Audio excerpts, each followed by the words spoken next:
वाहिगुरु जी का खालसा वाहिगुरु जी की फतेह जी। सारे वीरां भैणां नूं आप सारे वीरां दा और भैणां दा गुरमत क्लास विच स्वागत है।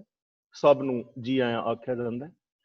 जिवें कि आप सारिआं नूं पता है असीं सारे मिल के साहिब श्री गुरु नानक पातशाह जी दी उच्चारण कीती पावन बाणी आसा की वार दी विचार सांझी कर रहे हां।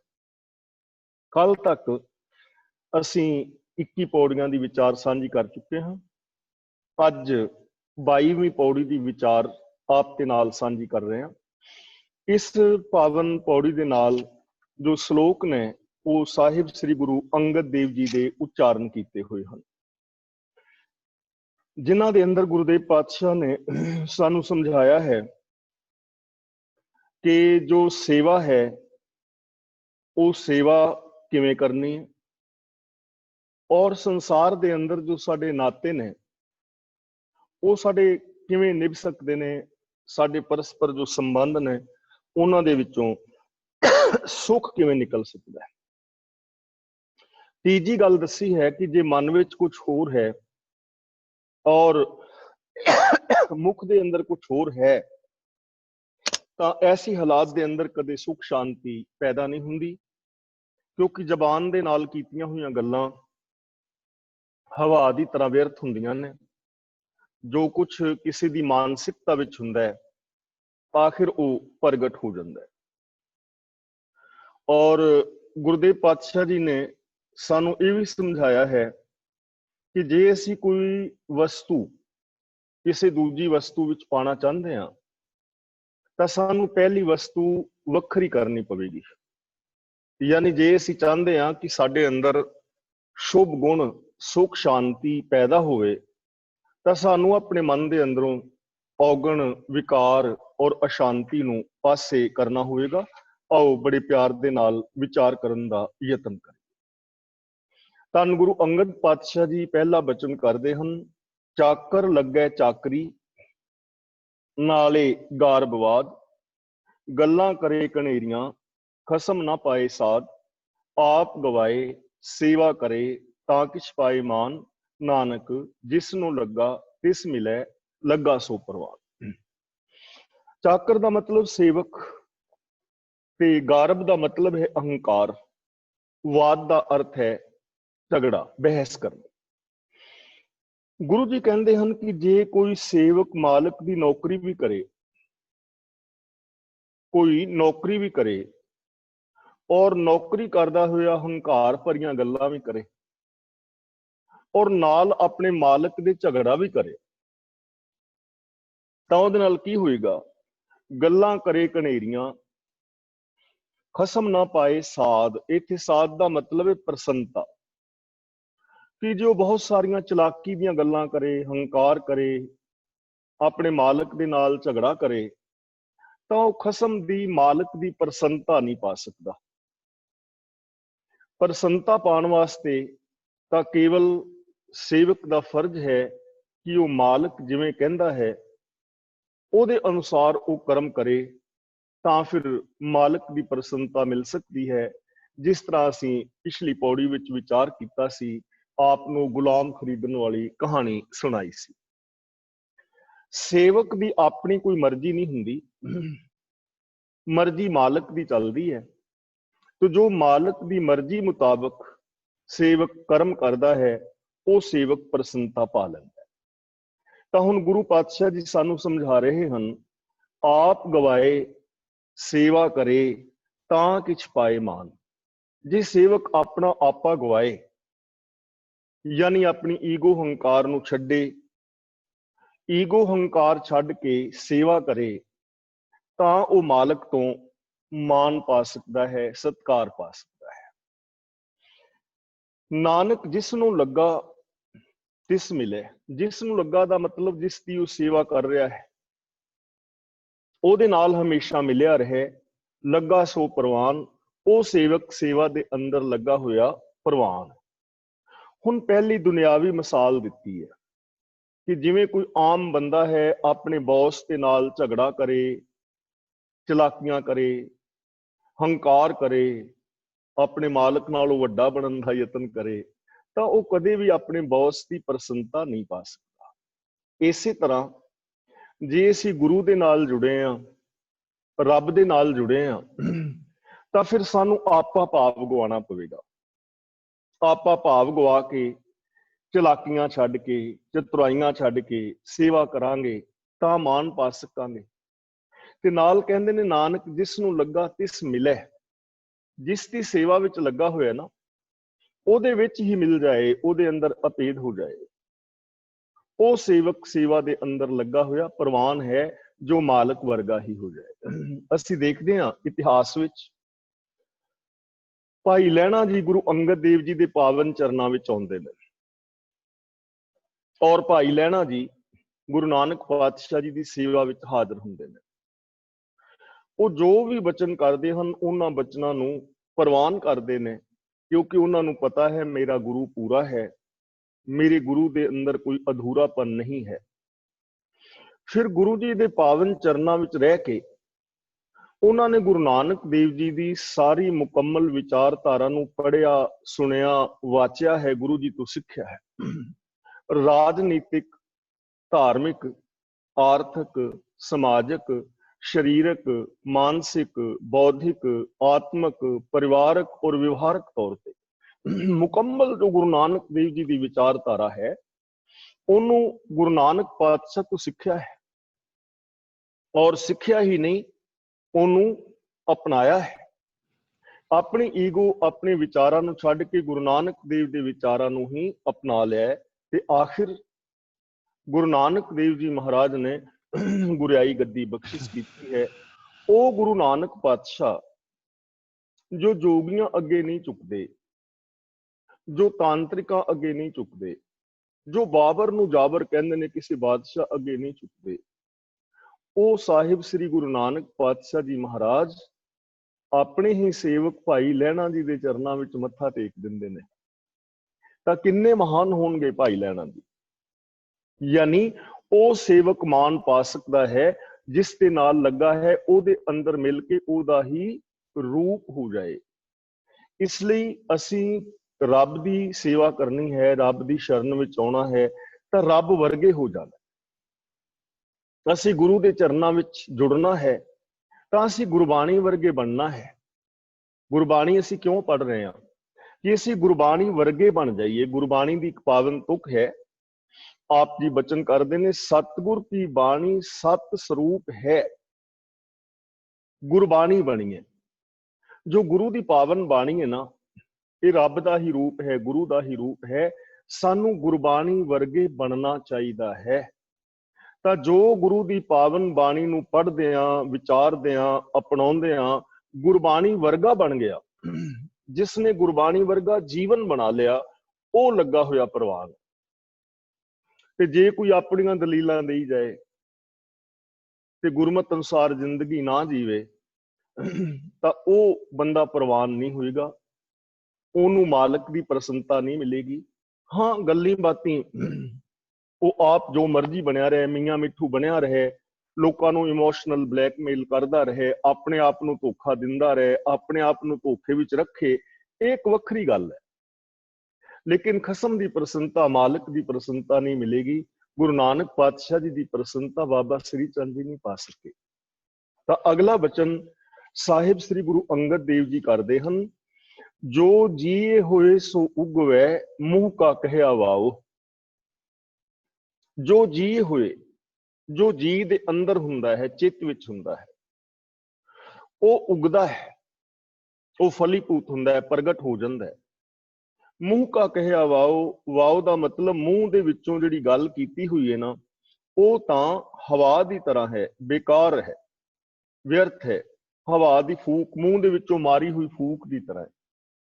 ਫੂਕ ਮਾਰੀ ਵਿਅਰਥ ਹੈ, ਫੂਕ ਦੀ ਕੋਈ ਵੈਲਿਊ ਨਹੀਂ ਹੈ, ਆਈ ਔਰ ਗਈ। ਮੂੰਹ ਕਾ ਕਹਿਆ ਵਾਓ, ਜੋ ਕੇਵਲ ਜ਼ਬਾਨੀ ਗੱਲਾਂ ਕਰਨੀਆਂ ਨੇ, ਉਹ ਨਿਰਰਥਕ ਨੇ, ਉਹਨਾਂ ਦਾ ਕੋਈ ਲਾਭ ਨਹੀਂ ਹੈ, ਜਿੰਨੀਆਂ ਮਰਜ਼ੀ ਕਰੀ ਜਾਓ। ਦੇਖੋ, ਧਰਮ ਦੀਆਂ ਕਿੰਨੀਆਂ ਗੱਲਾਂ ਹੋ ਰਹੀਆਂ ਨੇ ਦੁਨੀਆ ਵਿੱਚ। ਹਰ ਧਰਮ ਦਾ ਬੰਦਾ ਆਪਣੇ ਧਰਮ ਦੀ ਗੱਲ ਜੋ ਹੈ ਉਹ ਕਰ ਰਿਹਾ ਹੈ। ਹਰ ਧਰਮ ਦਾ ਇਨਸਾਨ ਪ੍ਰਚਾਰਕ ਇਹ ਕਹਿ ਰਿਹਾ ਹੈ ਕਿ ਸਾਡਾ ਧਰਮ ਇਸ ਦੁਨੀਆ ਵਿੱਚ ਸ਼ਾਂਤੀ ਚਾਹੁੰਦਾ ਹੈ, ਸਾਡਾ ਧਰਮ ਸ਼ਾਂਤੀ ਵਰਤਾ ਸਕਦਾ ਹੈ, ਇਹ ਗੱਲਾਂ ਸਾਰੇ ਕਰ ਰਹੇ ਨੇ, ਪਰ ਜਿੰਨੀ ਕੁ ਸ਼ਾਂਤੀ ਦਿਸ ਰਹੀ ਹੈ ਉਹ ਤੁਹਾਡੇ ਸਾਹਮਣੇ ਹੈ। ਅਸੀਂ ਸਾਰੇ ਕਹਿੰਦੇ ਹਾਂ ਨਿਰਵੈਰ ਹੋਣਾ ਹੈ, ਪਿਆਰ ਦੇ ਨਾਲ ਰਹਿਣਾ ਹੈ, ਨਿਮਰਤਾ ਦੇ ਨਾਲ ਰਹਿਣਾ ਹੈ। ਅਸੀਂ ਸਾਰੇ ਕਹਿੰਦੇ ਹਾਂ ਕਿ ਜਿੰਨੇ ਪਿਆਰ ਨਾਲ, ਜਿੰਨੀ ਨਿਮਰਤਾ ਨਾਲ, ਜਿੰਨੀ ਇਮਾਨਦਾਰੀ ਦੇ ਨਾਲ ਅਸੀਂ ਜਾਂ ਲੋਕ ਰਹਿ ਰਹੇ ਨੇ, ਇਹ ਸਾਨੂੰ ਸਾਰਿਆਂ ਨੂੰ ਆਪਣਾ ਆਪਣਾ ਪਤਾ ਹੈ। ਮੈਨੂੰ ਆਪਣਾ ਪਤਾ ਹੈ, ਤੁਹਾਨੂੰ ਆਪਣਾ। ਮੂੰਹ ਦੀਆਂ ਕਈਆਂ ਗੱਲਾਂ ਬੇਕਾਰ ਹੋ ਗਈਆਂ ਨਾ। ਜੋ ਮਨ ਦੇ ਅੰਦਰ ਹੁੰਦਾ ਉਹ ਉਗਦਾ ਹੈ। ਉਗਦਾ ਦਾ ਮਤਲਬ ਪ੍ਰਗਟ ਹੋ ਜਾਂਦਾ ਹੈ। ਜੋ ਮੈਂਟੈਲਿਟੀ ਹੈ, ਮਾਨਸਿਕਤਾ ਹੈ, ਉਹ ਬਿਲਕੁਲ ਸਮੇਂ ਤੇ ਮੌਕੇ ਤੇ ਆਣ ਕੇ ਪ੍ਰਗਟ ਹੋ ਜਾਂਦੀ ਹੈ। ਦੁਨੀ ਚੰਦ 10ਵੇਂ ਪਾਤਸ਼ਾਹ ਜੀ ਦੇ ਕੋਲ ਹੈ, ਸਾਰੀ ਟ੍ਰੇਨਿੰਗ ਲਈ ਹੈ ਫੌਜ ਦੀ, ਲੇਕਿਨ ਮਨ ਵਿੱਚ ਕੁਝ ਹੋਰ ਹੈ, ਮੁਖ ਵਿੱਚ ਕੁਝ ਹੋਰ ਹੈ। ਤੇ ਜਦੋਂ ਗੁਰੂ ਜੀ ਨੇ ਕਿਹਾ ਸਵੇਰੇ ਹਾਥੀ ਦੇ ਨਾਲ ਲੜਨਾ ਹੈ, ਤਾਂ ਜੋ ਮਨ ਵਿੱਚ ਸੀ ਉਹ ਪੈਦਾ ਹੋ ਗਿਆ ਨਾ, ਪ੍ਰਗਟ ਹੋ ਗਿਆ। ਦੀਵਾਰ ਛਲਾਂਗ ਕੇ ਭੱਜ ਗਿਆ ਸਾਥੀਆਂ ਸਮੇਤ, ਭਾਵੇਂ ਲੱਤ ਟੁੱਟ ਗਈ, ਗੱਲ ਵੱਖਰੀ ਹੈ। ਕਿਉਂਕਿ ਜੀ ਦੇ ਅੰਦਰ ਜੋ ਸੀ, ਚਿੱਤ ਵਿੱਚ ਜੋ ਸੀ, ਮੈਂਟੈਲਿਟੀ, ਮਾਨਸਿਕਤਾ ਵਿੱਚ ਜੋ ਸੀ, ਉਹ ਪ੍ਰਗਟ ਹੋ ਗਿਆ। ਬਚਿੱਤਰ ਸਿੰਘ ਦੇ ਮਨ ਵਿੱਚ ਵੀ ਉਹੀ ਹੈ, ਮੁਖ ਵਿੱਚ ਵੀ ਉਹੀ ਹੈ, ਉਹਨਾਂ ਦਾ ਉਹ ਪ੍ਰਗਟ ਹੋਇਆ ਹੈ। ਗੰਗੂ ਹੈ, ਗੁਰੂ ਜੀ ਦੇ ਹਜ਼ੂਰੀ ਵਿੱਚ ਰਿਹਾ ਹੈ, ਲੇਕਿਨ ਜੋ ਮਨ ਵਿੱਚ ਸੀ ਉਹ ਪ੍ਰਗਟ ਹੋ ਗਿਆ। ਤਾਂ ਮੈਂਟੈਲਿਟੀ ਜੋ ਹੁੰਦੀ ਹੈ, ਕਿਸੇ ਦੀ ਸੋਚ, ਉਹ ਥਾਂ ਥਾਂ ਤੇ ਪ੍ਰਗਟ ਹੋ ਜਾਂਦੀ ਹੈ, ਵਿਹਾਰ ਚੋਂ ਪ੍ਰਗਟ ਹੋ ਜਾਏਗੀ। ਮੈਂ ਤੁਹਾਨੂੰ ਕਹਿੰਦਾ ਰਵਾਂਗਾ ਜੀ ਮੈਂ ਤੁਹਾਡੇ ਨਾਲ ਪਿਆਰ ਕਰਦਾ ਹਾਂ, ਤੁਸੀਂ ਮੈਨੂੰ ਕਹਿੰਦੇ ਰਹੋਗੇ, ਪਰ ਮੌਕੇ ਤੇ ਆਣ ਕੇ ਜਦੋਂ ਕੋਈ ਮੌਕਾ ਹੋਏਗਾ ਨਾ ਤਿਆਗ ਦਾ, ਉੱਥੇ ਉਹ ਪਿਆਰ ਪਿਉਰ ਸਾਰਾ ਪ੍ਰਗਟ ਹੋ ਜਾਣਾ। ਈਰਖਾ ਅੰਦਰੋਂ ਪ੍ਰਗਟ ਹੋ ਜਾਣੀ ਹੈ।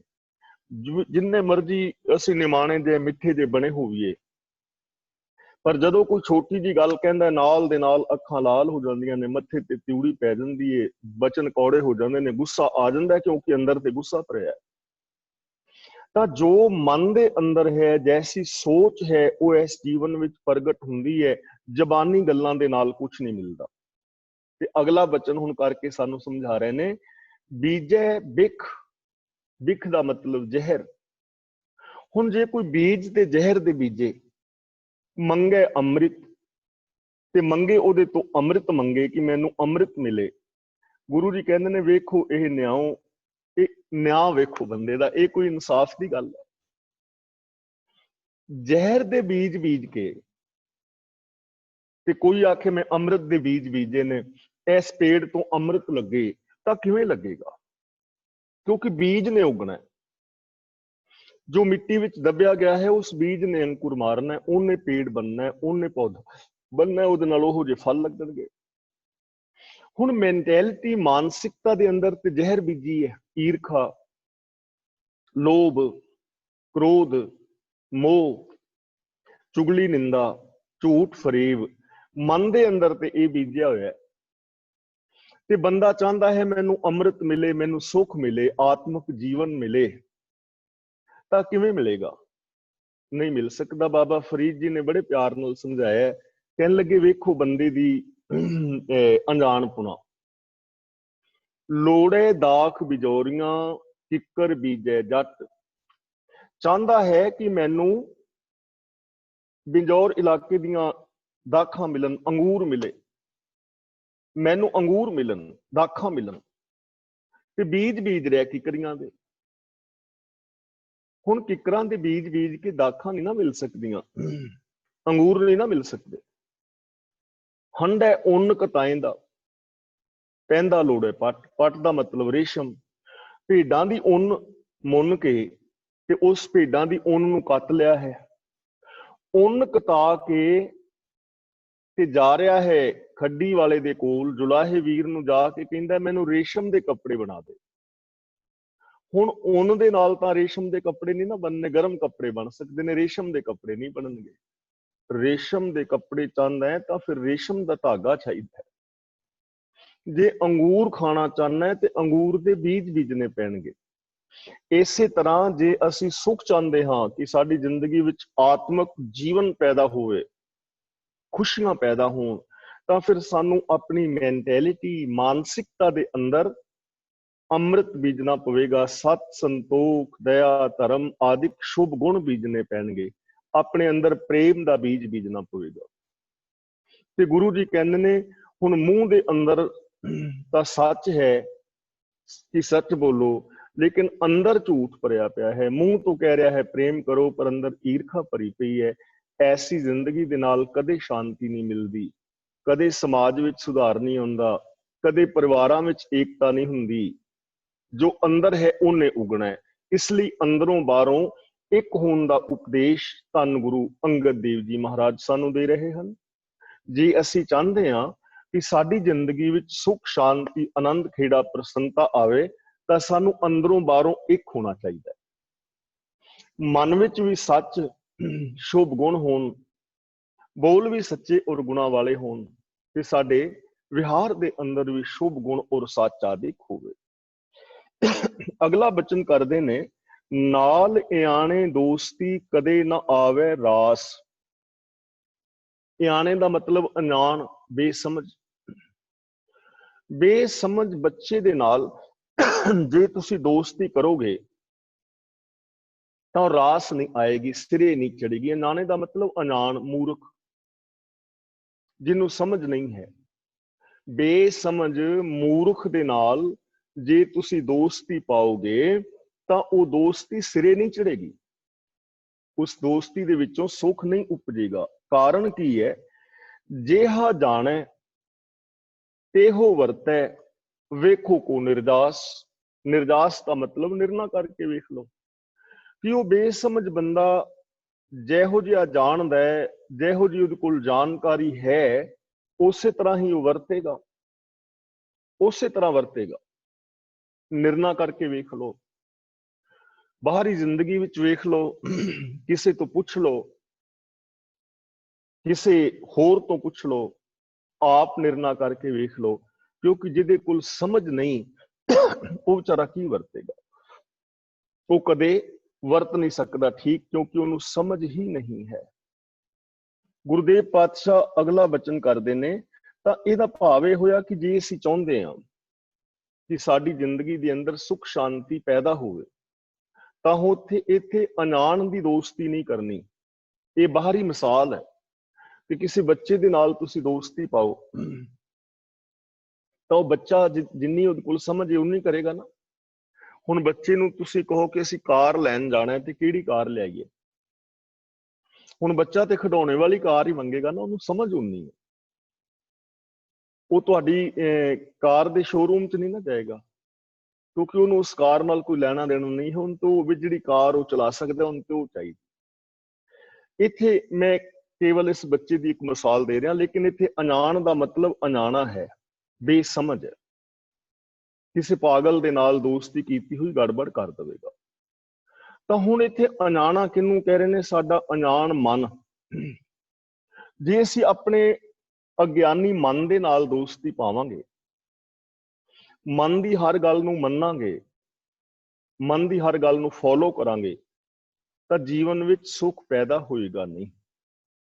ਰੀਜ਼ਨ ਕਿ ਸਾਡੇ ਮਨ ਦੇ ਅੰਦਰ ਬਹੁਤੇ ਨੈਗੇਟਿਵ ਵਿਚਾਰ ਆਉਂਦੇ ਨੇ, ਮਨ ਚੰਚਲ ਹੈ। ਇਸ ਲਈ ਸਾਨੂੰ ਮਨ ਦੀ ਹਰ ਗੱਲ ਨੂੰ ਪਰਖਣਾ ਪਵੇਗਾ, ਸਾਨੂੰ ਗਿਆਨ ਲੈਣਾ ਪਵੇਗਾ ਗੁਰੂ ਤੋਂ, ਸਾਨੂੰ ਵਿਵੇਕ ਬੁੱਧ ਦੇ ਧਾਰਨੀ ਹੋਣਾ ਪਵੇਗਾ, ਆਪਣੇ ਮਨ ਨੂੰ ਸਿਆਣਾ ਕਰਨਾ ਪਵੇਗਾ। ਤਾਂ ਸਾਡੀ ਦੋਸਤੀ ਜਿਹੜੀ ਹੈ ਰਾਸ ਆ ਸਕਦੀ ਹੈ, ਤਾਂ ਸਾਡੀ ਜ਼ਿੰਦਗੀ ਦੇ ਅੰਦਰ ਸੁੱਖ ਪੈਦਾ ਹੋ ਸਕਦੇ ਨੇ। ਮਨ ਦੀਆਂ ਮਾੜੀਆਂ ਭਾਵਨਾਵਾਂ ਤੇ ਕੰਟਰੋਲ ਕਰਨਾ ਹੋਵੇਗਾ, ਮਨ ਨੂੰ ਆਪਣੇ ਅੰਦਰ ਕਰਨਾ ਪਵੇਗਾ। ਜੇ ਆਪ ਮਨ ਦੇ ਅੰਦਰ ਰਹੋਗੇ ਤਾਂ ਗੜਬੜ ਹੋਏਗੀ। ਜੇ ਮਨ ਨੂੰ ਆਪਣਾ ਗੁਲਾਮ ਰੱਖੋਗੇ, ਮਨ ਨੂੰ ਆਪਣੇ ਅਨੁਸਾਰ ਚਲਾਓਗੇ, ਤਾਂ ਮਨ ਤੁਹਾਡਾ ਬਹੁਤ ਮਿੱਤਰ ਹੈ, ਇਹ ਤੁਹਾਡੇ ਜੀਵਨ ਵਿੱਚ ਸੁੱਖ ਪੈਦਾ ਕਰੇਗਾ। ਲੇਕਿਨ ਜੇ ਮਨ ਦੇ ਮੁਤਾਬਕ ਹੀ ਚੱਲਦੇ ਰਹੇ ਤਾਂ ਦੁੱਖ ਆ ਸਕਦੇ ਨੇ। ਇਸ ਲਈ ਆਪਣੇ ਮਨ ਨੂੰ ਸਿਆਣਾ ਕਰਨਾ ਹੈ, ਸਿਆਣਪ ਦੇ ਨਾਲ ਦੋਸਤੀ ਪਾਣੀ ਹੈ, ਗਿਆਨ ਦੀ ਵਰਤੋਂ ਕਰਨੀ ਹੈ। ਅਕਲੀ ਸਾਹਿਬ ਸੇਵੀਏ ਅਕਲੀ ਕੀਤੇ ਦਾਨ, ਅਕਲੀ ਪੜ੍ਹ ਕੇ ਬੁੱਝੀਏ ਅਕਲੀ ਪਾਈਏ ਮਾਨ, ਨਾਨਕ ਆਖੇ ਰਾਹ ਇਹ ਹੋਰ ਗੱਲਾਂ ਸ਼ੈਤਾਨ। ਨਾਲ ਸਾਨੂੰ ਸਮਝਾ ਰਹੇ ਨੇ ਕਿ ਵਸਤੂ ਅੰਦਰ ਵਸਤ ਸਮਾਵੇ, ਦੂਜੀ ਹੋਵੇ ਪਾਸ। पास का मतलब पासे। वस्तु अंदर वस्त समावे का मतलब किसी वस्तु विच दूजी वस्तु तां पै सकती है जे पहली वस्तु नूं पासे कर लिया जाए। मिसाल वजों एक गिलास लस्सी दा भरिया होया ते उस गिलास नूं दुध दे नाल भरना है, ਉਹਦੇ ਵਿੱਚ ਦੁੱਧ ਪਾਣਾ ਹੈ, ਤਾਂ ਜੇ ਭਰੇ ਗਲਾਸ ਵਿੱਚ ਲੱਸੀ ਦੇ ਵਿੱਚ ਦੁੱਧ ਪਾਉਂਦੇ ਜਾਓਗੇ ਨਾ ਉਹਨੇ ਲੱਸੀ ਰਹਿਣਾ ਨਾ ਦੁੱਧ ਰਹਿਣਾ, ਦੁੱਧ ਔਰ ਲੱਸੀ ਡੁੱਲਦੇ ਜਾਣਗੇ, ਦੁੱਧ ਖਰਾਬ ਹੋ ਜਾਏਗਾ। ਹੁਣ ਜੇ ਗਲਾਸ ਵਿੱਚ ਦੁੱਧ ਪਾਣਾ ਚਾਹੁੰਦੇ ਆ ਤਾਂ ਸਾਡਾ ਫਰਜ਼ ਬਣਦਾ ਹੈ ਲੱਸੀ ਨੂੰ ਪਾਸੇ ਕੀਤਾ ਜਾਏ, ਗਲਾਸ ਸਾਫ਼ ਕੀਤਾ ਜਾਏ, ਪਹਿਲੀ ਵਸਤੂ ਜਿਹੜੀ ਪਈ ਹੈ ਉਹਨੂੰ ਬਾਹਰ ਕੱਢੀਏ ਤਾਂ ਦੂਜੀ ਵਸਤੂ ਪੈ ਸਕਦੀ ਹੈ। ਅਸੀਂ ਪੇਂਡੂ ਲੋਕ ਹਾਂ। ਹੁਣ ਇੱਕ ਭੜੋਲਾ ਸਾਡਾ ਕਣਕ ਦਾ ਭਰਿਆ ਹੋਇਆ ਤੇ ਜੇ ਅਸੀਂ ਉਸ ਭੜੋਲੇ ਨੂੰ ਜੀਰੀ ਨਾਲ ਭਰਨਾ ਚਾਹੁੰਦੇ ਆ, ਝੋਨੇ ਦੇ ਜੀਰੀ ਨਾਲ ਚੌਲਾਂ ਨਾਲ ਭਰਨਾ ਚਾਹੁੰਦੇ ਆ ਤਾਂ ਸਾਨੂੰ ਕਣਕ ਬਾਹਰ ਕੱਢਣੀ ਪਵੇਗੀ। ਇਸੇ ਤਰ੍ਹਾਂ ਜੇ ਅਸੀਂ ਆਪਣੀ ਜ਼ਿੰਦਗੀ ਵਿੱਚ ਚੰਗਿਆਈਆਂ ਚਾਹੁੰਦੇ ਆ ਤਾਂ ਚੰਗਿਆਈਆਂ ਤਾਂ ਹੀ ਆਉਣਗੀਆਂ ਨਾ ਬੁਰਾਈਆਂ ਨੂੰ ਲਾਂਭੇ ਕਰਾਂਗੇ। ਸੱਚ ਤਾਂ ਹੀ ਆਏਗਾ ਨਾ ਜੇ ਝੂਠ ਨੂੰ ਲਾਂਭੇ ਕਰਾਂਗੇ। ਸੁੱਖ ਤਾਂ ਹੀ ਆਉਣਗੇ ਜੇ ਦੁੱਖ ਨੂੰ ਲਾਂਭੇ ਕਰਾਂਗੇ। ਚਾਨਣਾ ਤਾਂ ਹੀ ਆਏਗਾ ਜੇ ਹਨੇਰੇ ਨੂੰ ਲਾਂਭੇ ਕਰਾਂਗੇ। ਚਾਨਣਾ ਹੋਏਗਾ, ਹਨੇਰਾ ਦੂਰ ਚਲਾ ਜਾਏਗਾ। ਇਸ ਲਈ ਆਪਣੀ ਜ਼ਿੰਦਗੀ ਦੇ ਅੰਦਰੋਂ ਮਨ ਦੀ ਮੱਤ ਨੂੰ ਦੂਰ ਕਰਕੇ ਗੁਰੂ ਦੀ ਮੱਤ ਦੇ ਧਾਰਨੀ ਹੋਣਾ ਹੈ। ਚਿੰਤਾਵਾਂ ਨੂੰ ਪਾਸੇ ਕਰਾਂਗੇ ਤਾਂ ਸਾਡੀ ਜ਼ਿੰਦਗੀ ਦੇ ਅੰਦਰ ਸੁੱਖ ਸ਼ਾਂਤੀ ਆਏਗੀ। ਆਪਣੀ ਐਨਰਜੀ ਨੂੰ ਕਨਵਰਟ ਕਰਨਾ ਹੈ। ਐਨਰਜੀ ਨੂੰ ਅਸੀਂ ਖਤਮ ਨਹੀਂ ਕਰ ਸਕਦੇ, ਐਨਰਜੀ ਨੂੰ ਅਸੀਂ ਪੈਦਾ ਨਹੀਂ ਕਰ ਸਕਦੇ, ਐਨਰਜੀ ਨੂੰ ਅਸੀਂ ਕਨਵਰਟ ਕਰ ਸਕਦੇ ਹਾਂ। ਦੇਖੋ ਮੈਂ ਤੁਹਾਡੇ ਨਾਲ ਈਰਖਾ ਕਰ ਰਿਹਾ, ਮੇਰੇ ਅੰਦਰ ਐਨਰਜੀ ਹੈ, ਤਾਕਤ ਹੈ, ਉਸ ਤਾਕਤ ਦੀ ਮੈਂ ਵਰਤੋਂ ਕਰ ਰਿਹਾ ਤੁਹਾਡੇ ਨਾਲ ਈਰਖਾ ਕਰਨ ਵਿੱਚ, ਤਾਂ ਇਹਨੂੰ ਮੈਂ ਕਨਵਰਟ ਕਰ ਸਕਣਾ ਪ੍ਰੇਮ ਵਿੱਚ। ਉਸ ਤਾਕਤ ਨੂੰ ਮੈਂ ਤੁਹਾਡੇ ਨਾਲ ਪ੍ਰੇਮ ਕਰਨ ਵਾਸਤੇ ਵਰਤਾਂ। ਮੈਂ ਆਪਣੀ ਜ਼ਿੰਦਗੀ ਦੀ ਐਨਰਜੀ ਵੇਸਟ ਕਰ ਰਿਹਾ ਝੂਠ ਵਿੱਚ, ਤਾਂ ਮੈਂ ਆਪਣੀ ਇਸ ਜ਼ਿੰਦਗੀ ਦੀ ਐਨਰਜੀ ਨੂੰ ਸੱਚ ਬੋਲਣ ਵਿੱਚ ਲਾਵਾਂ ਤਾਂ ਮੇਰੀ ਜ਼ਿੰਦਗੀ ਬਦਲ ਜਾਏਗੀ। ਅਗਲਾ ਬਚਨ ਗੁਰੂ ਜੀ ਕਰਦੇ ਨੇ, ਸਾਹਿਬ ਸੇਤੀ ਹੁਕਮ ਨਾ ਚੱਲੇ ਕਹੀ ਬਣੇ ਅਰਦਾਸ। ਜੋ ਮਾਲਕ ਹੈ ਨਾ, ਸਾਹਿਬ ਹੈ, ਉਹਦੇ ਤੇ ਹੁਕਮ ਨਹੀਂ ਚੱਲਦਾ, ਉਹਦੇ ਅੱਗੇ ਤੇ ਬੇਨਤੀ ਕਰ ਸਕਦੇ ਆ, ਪ੍ਰਾਰਥਨਾ ਕਰ ਸਕਦੇ ਆ। ਤੁਹਾਡਾ ਬੌਸ ਜਿਹਦੇ ਕੋਲ ਤੁਸੀਂ ਡਿਊਟੀ ਕਰਦੇ ਹੋ ਤੇ ਤੁਸੀਂ ਇਹ ਥੋੜੀ ਕਹੋਗੇ ਕਿ ਅੱਜ ਮੈਂ ਛੁੱਟੀ ਜਾ ਰਿਹਾ ਹਾਂ, ਫਲਾਣੇ ਦਿਨ ਨੂੰ ਮੈਂ ਆਵਾਂਗਾ। ਆਪਣੀ ਮਰਜ਼ੀ ਨਹੀਂ ਨਾ ਕਰ ਸਕਦੇ। ਛੁੱਟੀ ਦੀ ਐਪਲੀਕੇਸ਼ਨ ਦਿੱਤੀ ਜਾ ਸਕਦੀ ਹੈ ਤੇ ਜੇ ਉਹ ਮਨਜ਼ੂਰ ਹੋ ਜਾਏ ਠੀਕ ਹੈ, ਨਹੀਂ ਤਾਂ ਡਿਊਟੀ ਤੇ ਜਾਣਾ ਪਵੇਗਾ। ਤੇ ਜੇ ਨਹੀਂ ਜਾਓਗੇ ਤੇ ਡਿਊਟੀ ਕੱਟੀ ਜਾਏਗੀ, ਕਾਨੂੰਨ ਤੁਹਾਡੇ ਉੱਤੇ ਲਾਗੂ ਹੋਏਗਾ। ਹੁਣ ਤੁਸੀਂ ਆਪਣੇ ਬੌਸ ਨੂੰ ਕਹਿ ਹੀ ਸਕਦੇ ਹੋ ਨਾ ਕਿ ਮੇਰੀ ਵੀ ਤਨਖਾਹ ਵਧਾ ਦੇ। ਆਪਣੇ ਆਪ ਤੇ ਨਹੀਂ ਨਾ ਤੁਸੀਂ ਵਧਾ ਸਕਦੇ ਤਨਖਾਹ, ਵੀ ਅੱਜ ਮੇਰੀ ਤਨਖਾਹ ਜਿਹੜੀ ਹੈ 500 ਤੋਂ 600 ਹੋ ਗਈ ਹੈ, ਐਵੇਂ ਤੇ ਨਹੀਂ ਕਰ ਸਕਦੇ। ਹੁਕਮ ਨਹੀਂ ਚੱਲ ਸਕਦਾ, ਬੇਨਤੀ ਚੱਲ ਸਕਦੀ ਹੈ। ਤਾਂ ਗੁਰੂ ਅੱਗੇ, ਰੱਬ ਅੱਗੇ ਸਾਡਾ ਹੁਕਮ ਨਹੀਂ ਚੱਲ ਸਕਦਾ, ਅਸੀਂ ਉਹਦੇ ਅਨੁਸਾਰ ਹੀ ਚੱਲ ਸਕਦੇ ਹਾਂ। ਜੇ ਅਸੀਂ ਕਹੀਏ ਕਿ ਰੱਬ ਆਪਣੇ ਸਿਸਟਮ ਨੂੰ ਮੇਰੇ ਕਰਕੇ ਬਦਲੇ ਤਾਂ ਐਸਾ ਕਦੇ ਨਹੀਂ ਹੋਣਾ, ਕਿਉਂਕਿ ਰੱਬ ਨਿਰਭਉ ਹੈ, ਨਿਰਵੈਰ ਹੈ। ਜੋ ਕੁਛ ਪਾਇਆ ਸੋ ਏਕਾ ਵਾਰ, ਉਹਨੇ ਇੱਕ ਵਾਰ ਹੀ ਇਹ ਸਿਸਟਮ ਬਣਾ ਦਿੱਤਾ ਹੈ। ਕੁਦਰਤ ਦੇ ਨੇਮ ਨੇ, ਲਾ ਆਫ ਨੇਚਰ ਹੈ। ਤਾਂ ਇਸ ਕੁਦਰਤ ਦੇ ਨਿਯਮਾਂ ਦੇ ਉੱਤੇ ਸਾਡਾ ਹੁਕਮ ਨਹੀਂ ਚੱਲ ਸਕਦਾ ਕਿ ਅਸੀਂ ਇਹਨਾਂ ਹੁਕਮਾਂ ਨੂੰ ਬਦਲ ਦਈਏ।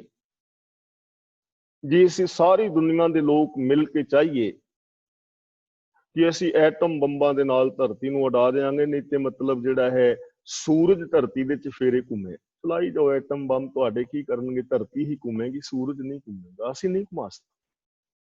ਜੇ ਕੋਈ ਕਹੇ ਕਿ ਮੈਂ ਕਾਰਬਨ ਮੋਨੋਆਕਸਾਈਡ ਦੇ ਨਾਲ ਬੰਦਿਆਂ ਨੂੰ ਜਿੰਦਾ ਰੱਖਣਾ, ਤੇ ਐਸਾ ਨਹੀਂ ਹੋਣਾ। ਸਿਸਟਮ ਦੇ ਅੰਦਰ ਰਹਿਣਾ ਪਵੇਗਾ, ਬੇਨਤੀ ਕਰਨੀ ਬਣਦੀ, ਹੁਕਮ ਨਹੀਂ। ਅਗਲਾ ਬਚਨ ਕਰਦੇ ਨੇ, ਕੂੜ ਕਮਾਣੇ ਕੂੜੋ ਹੋਵੇ ਨਾਨਕ ਸਿਫਤ ਵਿਗਾਸ। ਕੂੜ ਕਮਾਣੇ ਕੂੜੋ ਹੋਵੇ ਕਿ ਜੇ ਝੂਠ ਬੋਲੋਗੇ, ਝੂਠ ਦੀ ਕਮਾਈ ਨਾਲ ਝੂਠ ਹੀ ਪੱਲੇ ਪਵੇਗਾ। ਝੂਠ ਬੋਲੀ ਜਾਓ, ਫਰੇਬ ਕਰੀ ਜਾਓ, ਵਿਕਾਰ ਕਮਾਈ ਜਾਓ, ਤੇ ਅੰਦਰ ਕੀ ਇਕੱਠਾ ਹੋਏਗਾ? ਕੂੜ ਦੇ ਢੇਰ, ਝੂਠ ਦੇ ਢੇਰ। ਝੂਠ ਦੇ ਢੇਰ ਹੀ ਇਕੱਠੇ ਹੋਣਗੇ। ਝੂਠ ਬੋਲ ਬੋਲ ਕੇ ਕੀ ਅਸੀਂ ਇੱਕ ਦੂਜੇ ਦੇ ਨਾਲ ਅਸੀਂ ਆਪਣੇ ਮਿਲਵਰਤਨ ਨੂੰ ਠੀਕ ਕਰ ਸਕਦੇ ਹਾਂ? ਬਿਲਕੁਲ ਵੀ ਨਹੀਂ। ਲਾਲਚ ਕਰਕੇ ਅਸੀਂ ਇੱਕ ਦੂਜੇ ਦੀ ਪ੍ਰੋਪਰਟੀ ਦਬਾਉਣ ਦਾ ਯਤਨ ਕਰੀਏ ਤਾਂ ਕਿ ਸਾਡੀ ਪ੍ਰੀਤ ਗੂੜੀ ਹੋ ਸਕਦੀ ਹੈ। ਜੇ ਇਸ ਸੰਸਾਰ ਦੇ ਲੋਕਾਂ ਦੇ ਉੱਤੇ ਪੁਲਿਸ ਆਦਿਕ ਦਾ ਕੰਟਰੋਲ ਨਾ ਹੋਵੇ ਤਾਂ ਇਸ ਦੁਨੀਆ ਦਾ ਹਾਲ ਕੀ ਹੋ ਜਾਏਗਾ? ਇਹ ਦੇਖੋ ਕਿ ਜੇ 24 ਘੰਟੇ ਵਾਸਤੇ ਜੇ ਛੂਟ ਦੇ ਦਿੱਤੀ ਜਾਏ ਉਹਨਾਂ ਦੇ ਲੋਕਾਂ ਨੂੰ, ਵਿਰਕ ਜੀ ਨੂੰ ਅਨਮਿਊਟ ਕਰ ਦਿਓ ਕਿਉਂਕਿ ਵੀ ਆਵਾਜ਼ ਆ ਰਹੀ ਹੈ, ਪ੍ਰੋਬਲਮ ਆ ਰਹੀ ਹੈ। ਤਾਂ ਜੇਕਰ ਛੂਟ ਦੇ ਦਿੱਤੀ ਜਾਏ 24 ਘੰਟੇ ਵਾਸਤੇ ਕਿ ਤੁਹਾਡੇ ਉੱਤੇ ਕੋਈ ਪੁਲਿਸ, ਕੋਈ ਮਿਲਟਰੀ, ਕੋਈ ਕਾਨੂੰਨ ਲਾਗੂ ਨਹੀਂ ਹੋਏਗਾ, 24 ਘੰਟੇ ਜੋ ਮਰਜ਼ੀ ਤੁਸੀਂ ਕਰ ਸਕਦੇ ਹੋ।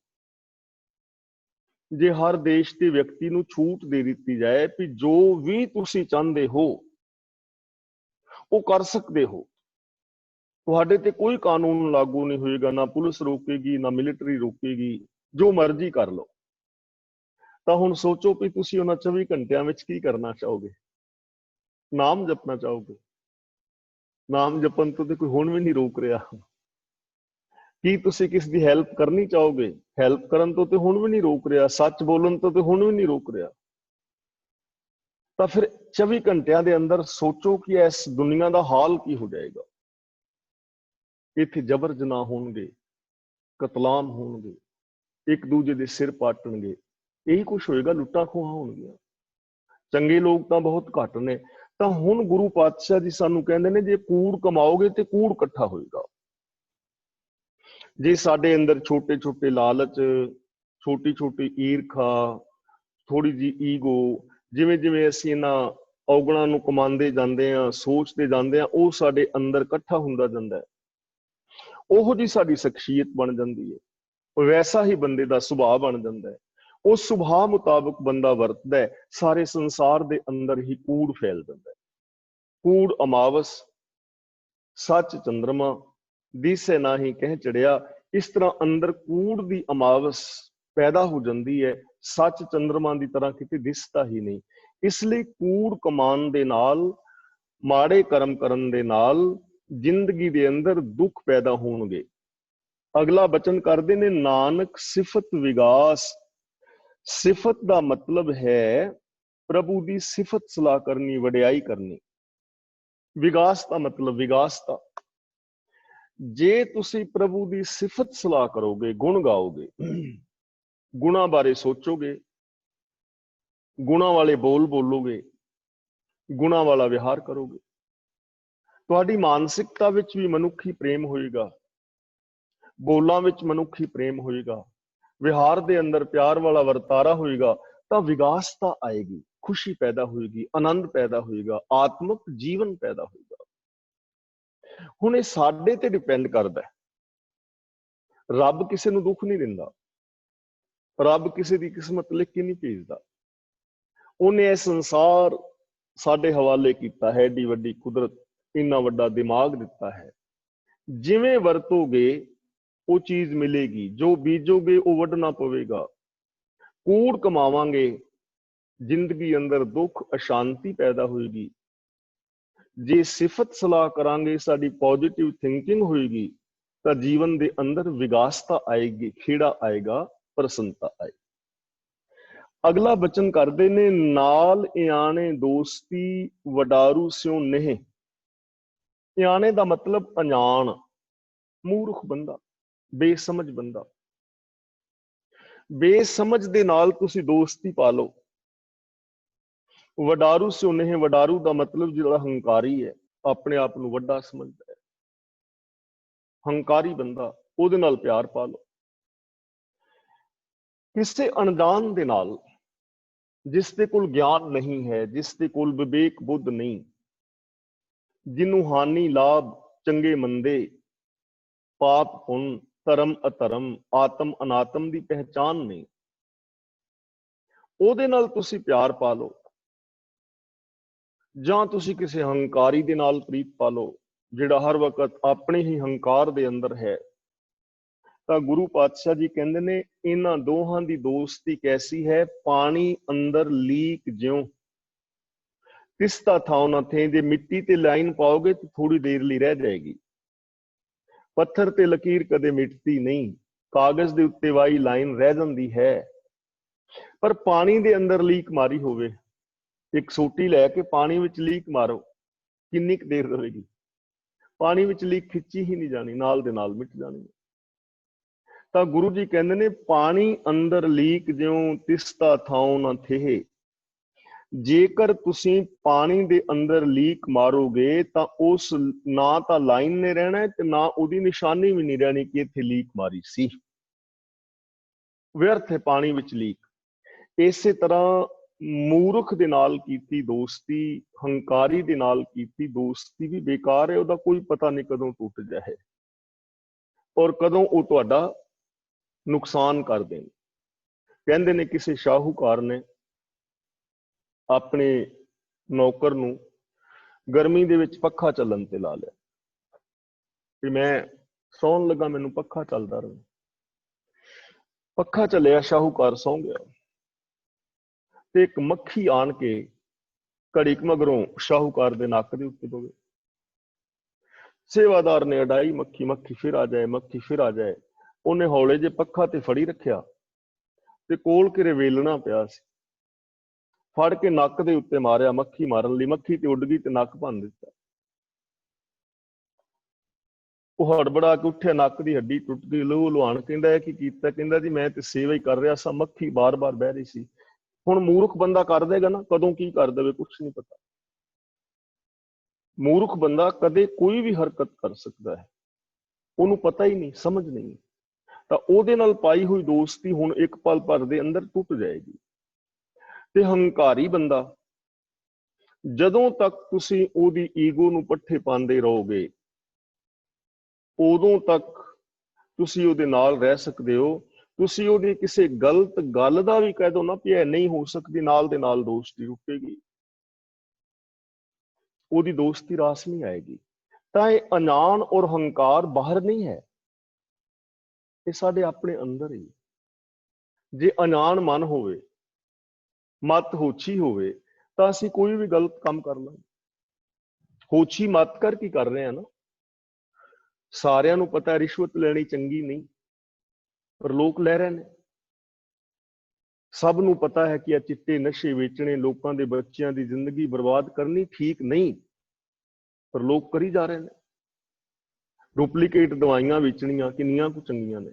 ਜਿਹੜੇ ਦੇਸ਼ ਆਪਣੇ ਦੇਸ਼ ਦੀ ਰੱਖਿਆ ਵਾਸਤੇ ਹਥਿਆਰ ਖਰੀਦਣ ਵਿੱਚ ਰਿਸ਼ਵਤ ਲੈ ਲੈਣ, ਕਮਿਸ਼ਨ ਲੈ ਲੈਣ, ਉਹਨਾਂ ਦਾ ਕੀ ਬਣ ਸਕਦਾ ਹੈ? ਕਿਉਂਕਿ ਅਣਜਾਣ ਹੈ ਨਾ, ਅਗਿਆਨ ਹੈ ਨਾ, ਅਗਿਆਨ ਦੀ ਵਰਤੋਂ ਕਰ ਰਹੇ ਨੇ। ਤਾਂ ਕਿਵੇਂ ਸੁੱਖ ਪੈਦਾ ਹੋਏਗਾ? ਇਹ ਅਗਿਆਨਤਾ ਹਰ ਬੰਦੇ ਦੇ ਅੰਦਰ ਹੈ। ਅਗਿਆਨ ਮਨ ਦੇ ਨਾਲ, ਅਗਿਆਨੀ ਮਨ ਦੇ ਨਾਲ ਜੇ ਦੋਸਤੀ ਪਾਓਗੇ ਨਾ, ਯਾਨੀ ਅਗਿਆਨਤਾ ਭਰੇ ਕਰਮ ਕਰੋਗੇ, ਤਾਂ ਉਹ ਰਾਸ ਨਹੀਂ ਆਉਣ ਵਾਲੀ, ਉਹ ਸੁੱਖ ਪੈਦਾ ਨਹੀਂ ਕਰੇਗੀ। ਕਿਉਂਕਿ ਸਾਡੀ ਅਗਿਆਨਤਾ ਨੇ ਕਿਤੇ ਵੀ ਕੋਈ ਗਲਤ ਕਰਮ ਕਰਾ ਦੇਣਾ ਤੇ ਫਲ ਉਹਦਾ ਭੁਗਤਣਾ ਪੈਣਾ। ਤੇ ਜੇ ਹੰਕਾਰੀ ਮਨ ਨੂੰ ਆਪਣਾ ਦੋਸਤ ਬਣਾ ਲੋਗੇ, ਹੰਕਾਰ ਨੂੰ, ਫਿਰ ਕੀ ਹੋਏਗਾ? ਤੁਹਾਡੀ ਕਿਤੇ ਨਿਭਣੀ ਨਹੀਂ। ਹੰਕਾਰੀ ਬੰਦੇ ਦਾ ਤਾਲਮੇਲ ਆਪਣੇ ਪਰਿਵਾਰ ਨਾਲ ਵੀ ਨਹੀਂ ਬਹਿੰਦਾ। ਹੰਕਾਰੀ ਬੰਦੇ ਦਾ ਤਾਲਮੇਲ ਰਿਸ਼ਤੇਦਾਰਾਂ ਨਾਲ ਵੀ ਨਹੀਂ ਬਹਿੰਦਾ, ਸੱਜਣਾ ਮਿੱਤਰਾਂ ਨਾਲ ਵੀ ਨਹੀਂ ਬਹਿੰਦਾ, ਗੁਰੂ ਔਰ ਰੱਬ ਦੇ ਨਾਲ ਵੀ ਨਹੀਂ ਬਹਿੰਦਾ। ਹੰਕਾਰੀ ਬੰਦੇ ਨੂੰ ਕਿਤੇ ਤੁਰਦਿਆਂ ਵੇਖੋ, ਐਨੀ ਸਪੀਡ ਨਾਲ ਘਰੋਂ ਨਿਕਲੇਗਾ ਜਿਵੇਂ ਸਾਹਮਣੀ ਕੰਧ ਨੂੰ ਟੱਕਰ ਮਾਰਨੀ ਹੋਵੇ। ਸਾਫ ਸੜਕ ਤੇ ਵੀ ਹੰਕਾਰੀ ਇੰਜ ਟੱਪ ਕੇ ਤੁਰਦਾ ਹੈ ਜਿਵੇਂ ਪੈਰਾਂ 'ਚ ਸਪਰਿੰਗ ਲੱਗੇ ਹੋਣ ਤੇ ਛਾਲ ਮਾਰ ਕੇ ਕੋਠੇ ਤੇ ਚੜਨਾ ਹੋਵੇ। ਹੰਕਾਰੀ ਬੰਦਾ ਬਾਜ਼ਾਰ ਵਿੱਚ ਜਾਂਦਾ ਹੈ, ਬਾਜ਼ਾਰ ਸੌੜਾ ਹੋ ਜਾਂਦਾ ਹੈ, ਹੰਕਾਰੀ ਚੌੜਾ ਹੋ ਜਾਂਦਾ। ਹੰਕਾਰੀ ਬੰਦਾ ਚਾਰ ਬੰਦਿਆਂ ਦੇ ਵਿੱਚ ਇੰਜ ਆਕੜ ਕੇ ਖਲੋਤਾ ਹੁੰਦਾ ਹੈ ਜਿਵੇਂ ਦੁਸ਼ਹਿਰੇ ਦੀ ਸ਼ਾਮ ਨੂੰ ਰਾਵਣ ਦਾ ਬੁੱਤ ਖਿਲਾਰਿਆ ਹੁੰਦਾ। ਕਿਵੇਂ ਪ੍ਰੀਤ ਪਾਲੋਗੇ? ਜੇ ਹੰਕਾਰ ਨਾਲ ਪ੍ਰੀਤ ਪਾ ਲਵੋਗੇ ਤਾਂ ਵੀ ਜ਼ਿੰਦਗੀ ਦੇ ਅੰਦਰ ਖੁਸ਼ੀ ਪੈਦਾ ਨਹੀਂ ਹੋਣੀ। ਤਾਂ ਇਸ ਕਰਕੇ ਗੁਰੂ ਜੀ ਕਹਿੰਦੇ ਹਨ, ਇੱਕ ਅਗਿਆਨਤਾ ਦੇ ਨਾਲ ਆਪਣੀ ਦੋਸਤੀ ਨਾ ਪਾਓ, ਹੰਕਾਰ ਦੇ ਨਾਲ ਦੋਸਤੀ ਨਾ ਪਾਓ। ਜੇ ਸੁਖ ਸ਼ਾਂਤੀ ਚਾਹੁੰਦੇ ਹੋ ਤਾਂ ਆਪਣੀ ਜ਼ਿੰਦਗੀ ਵਿੱਚ ਨਿਮਰਤਾ ਧਾਰਨ ਕਰੋ और अपने जीवन के अंदर ज्ञान की वरतों।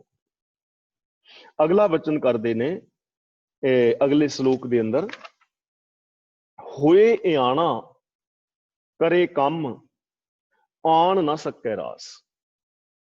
जे कोई न्याणा होए, अनान होए, जे वो काम करेगा ते वो काम ना किसे रास नहीं आना, सिरे नहीं चढ़ना। काम सिरे नहीं चढ़ना। जे अनाना बंदा काम करेगा, अज्ञानी बंदा काम करेगा, हुण 2 मिनट लिए मैनू लगा दो दीवार बनाने लई कि दीवार उसारनी है। हुण मैनू पता ही नहीं कि सीमेंट रेता किन्ना किन्ना पाना है, किन्नी नींह रखनी है, किवें इट्टां लाणियां ने। हुण लाण ते मैं कर देंगा शुरू, लेकिन जिहड़ा मकान मैं बनावांगा वो बनेगा किवें दा? दीवार चढ़नी नहीं, सिरे राह च डिग डुग जानी है, क्योंकि टेढ़ी मेढ़ी हो जानी है ना। यानी कोई भी काम जिसनूं करना आउंदा ही नहीं, जे वो काम करेगा ते फिर की होएगा? वो कहंदे ने चाचा भतीजा जा रहे सन मोटरसाइकिल ते भतीजे ने मोटरसाइकिल रोकी, अगे लाल बत्ती सी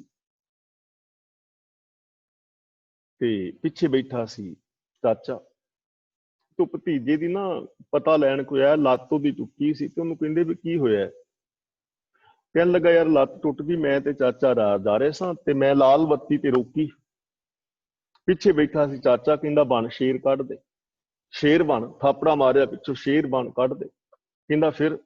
कहंदा मैं दित्ती रेस कढ दित्ती। कहंदा अगे फिर लाल बत्ती, मैं फिर रोक लई। चाचा कहंदा चल, मैं कहा यार अगे चाचा लाल बत्ती। कहंदा शेर बन, मैं दित्ती रेस कढ दित्ती। कहंदा फिर अगे? कहंदा अगे हरी बत्ती सी ते मैं मोटरसाइकिल कढी। कहंदा फिर? कहंदा दूजे पासे एक होर शेर बनया हुंदा सी, उहने मेरे विच मारी, लत्त टुटी। जरूरी नहीं ना भी तुसी शेर बनो, कोई होर भी शेर बनेगा। ते जदों मूर्खता दे नाल शेर बनेगा बंदा, फिर ही कुछ होना। इसलिए कहंदे ने होए इयाना करे कम आन ना सके रास। जे बेसमझ बंदा काम करेगा तो वो काम सिरे नहीं चढ़ेगा, वो काम सिरे नहीं चढ़ेगा। गुरु जी कहंदे ने जे एक अध चंगी करे दूजी पीवे रास।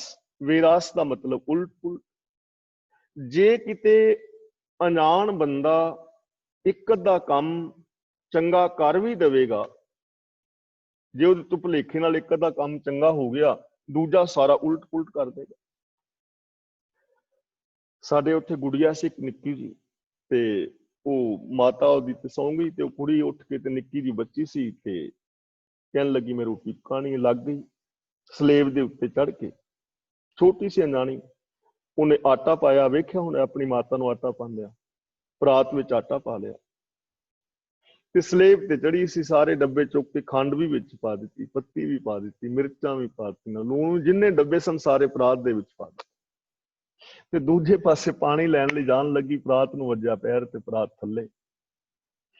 ਤੇ ਉਹ ਬੀਬੀ ਉਹਦੀ ਮਾਤਾ ਉੱਠ ਕੇ ਆਈ ਤੇ ਉਹ ਖਿਲਾਰ ਕੇ ਬੈਠੀ ਸਾਰਾ ਕੁਝ। ਕਹਿੰਦੀ ਗੁੜੀਆ ਕੀ ਕਰਦੇ? ਕਹਿੰਦੀ ਮੰਮੀ ਮੈਂ ਰੋਟੀ ਪਕਾਉਣ ਲੱਗੀ ਸੀ। ਯਾਨੀ ਬੱਚੇ ਐਵੇਂ ਕਰਦੇ ਨੇ ਨਾ, ਬੱਚੇ ਕਿੰਨਾ ਉਥਲ ਪੁਥਲ ਮਚਾ ਦਿੰਦੇ ਨੇ ਘਰ ਦੇ ਅੰਦਰ, ਕਿਉਂਕਿ ਪਤਾ ਨਹੀਂ ਹੈ ਨਾ।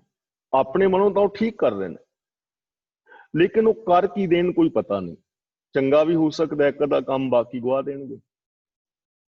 ਕਿੰਨੇ ਅਸੀਂ ਦੇਖਦੇ ਹਾਂ ਨਿੱਕੇ ਨਿੱਕੇ ਅਣਜਾਣਿਆਂ ਨੇ ਘਰਾਂ ਦੇ ਵਿੱਚ ਲਾਈਨਾਂ ਵਾਹੀਆਂ ਹੁੰਦੀਆਂ ਨੇ, ਪੂਰੇ ਦੇ ਪੂਰੇ ਉਹ ਦੀਵਾਰਾਂ ਉਹਨਾਂ ਨੇ ਗੜਬੜ ਕੀਤੀ ਹੁੰਦੀ, ਕਿਉਂਕਿ ਉਹਨਾਂ ਵਾਸਤੇ ਉਹ ਚੰਗਾ ਹੈ। ਤਾਂ ਗੁਰੂ ਜੀ ਕਹਿੰਦੇ ਨੇ ਜੇ ਕੋਈ ਅਣਜਾਣਾ ਬੰਦਾ ਇੱਕ ਅੱਧਾ ਕੰਮ ਠੀਕ ਵੀ ਕਰ ਦੇਵੇ ਤੇ ਦੂਜੇ ਉਹ ਕੰਮ ਗਵਾ ਦੇਵੇਗਾ। ਤੇ ਉਹ ਅਣਜਾਣਾ ਬੱਚਾ ਬਾਹਰ ਨਹੀਂ ਹੈ, ਉਹ ਅਣਜਾਣ ਮਨ ਸਾਡਾ ਮਨ ਹੀ ਹੈ, ਸਾਡੀ ਮੱਤ ਅਣਜਾਣੀ ਹੈ।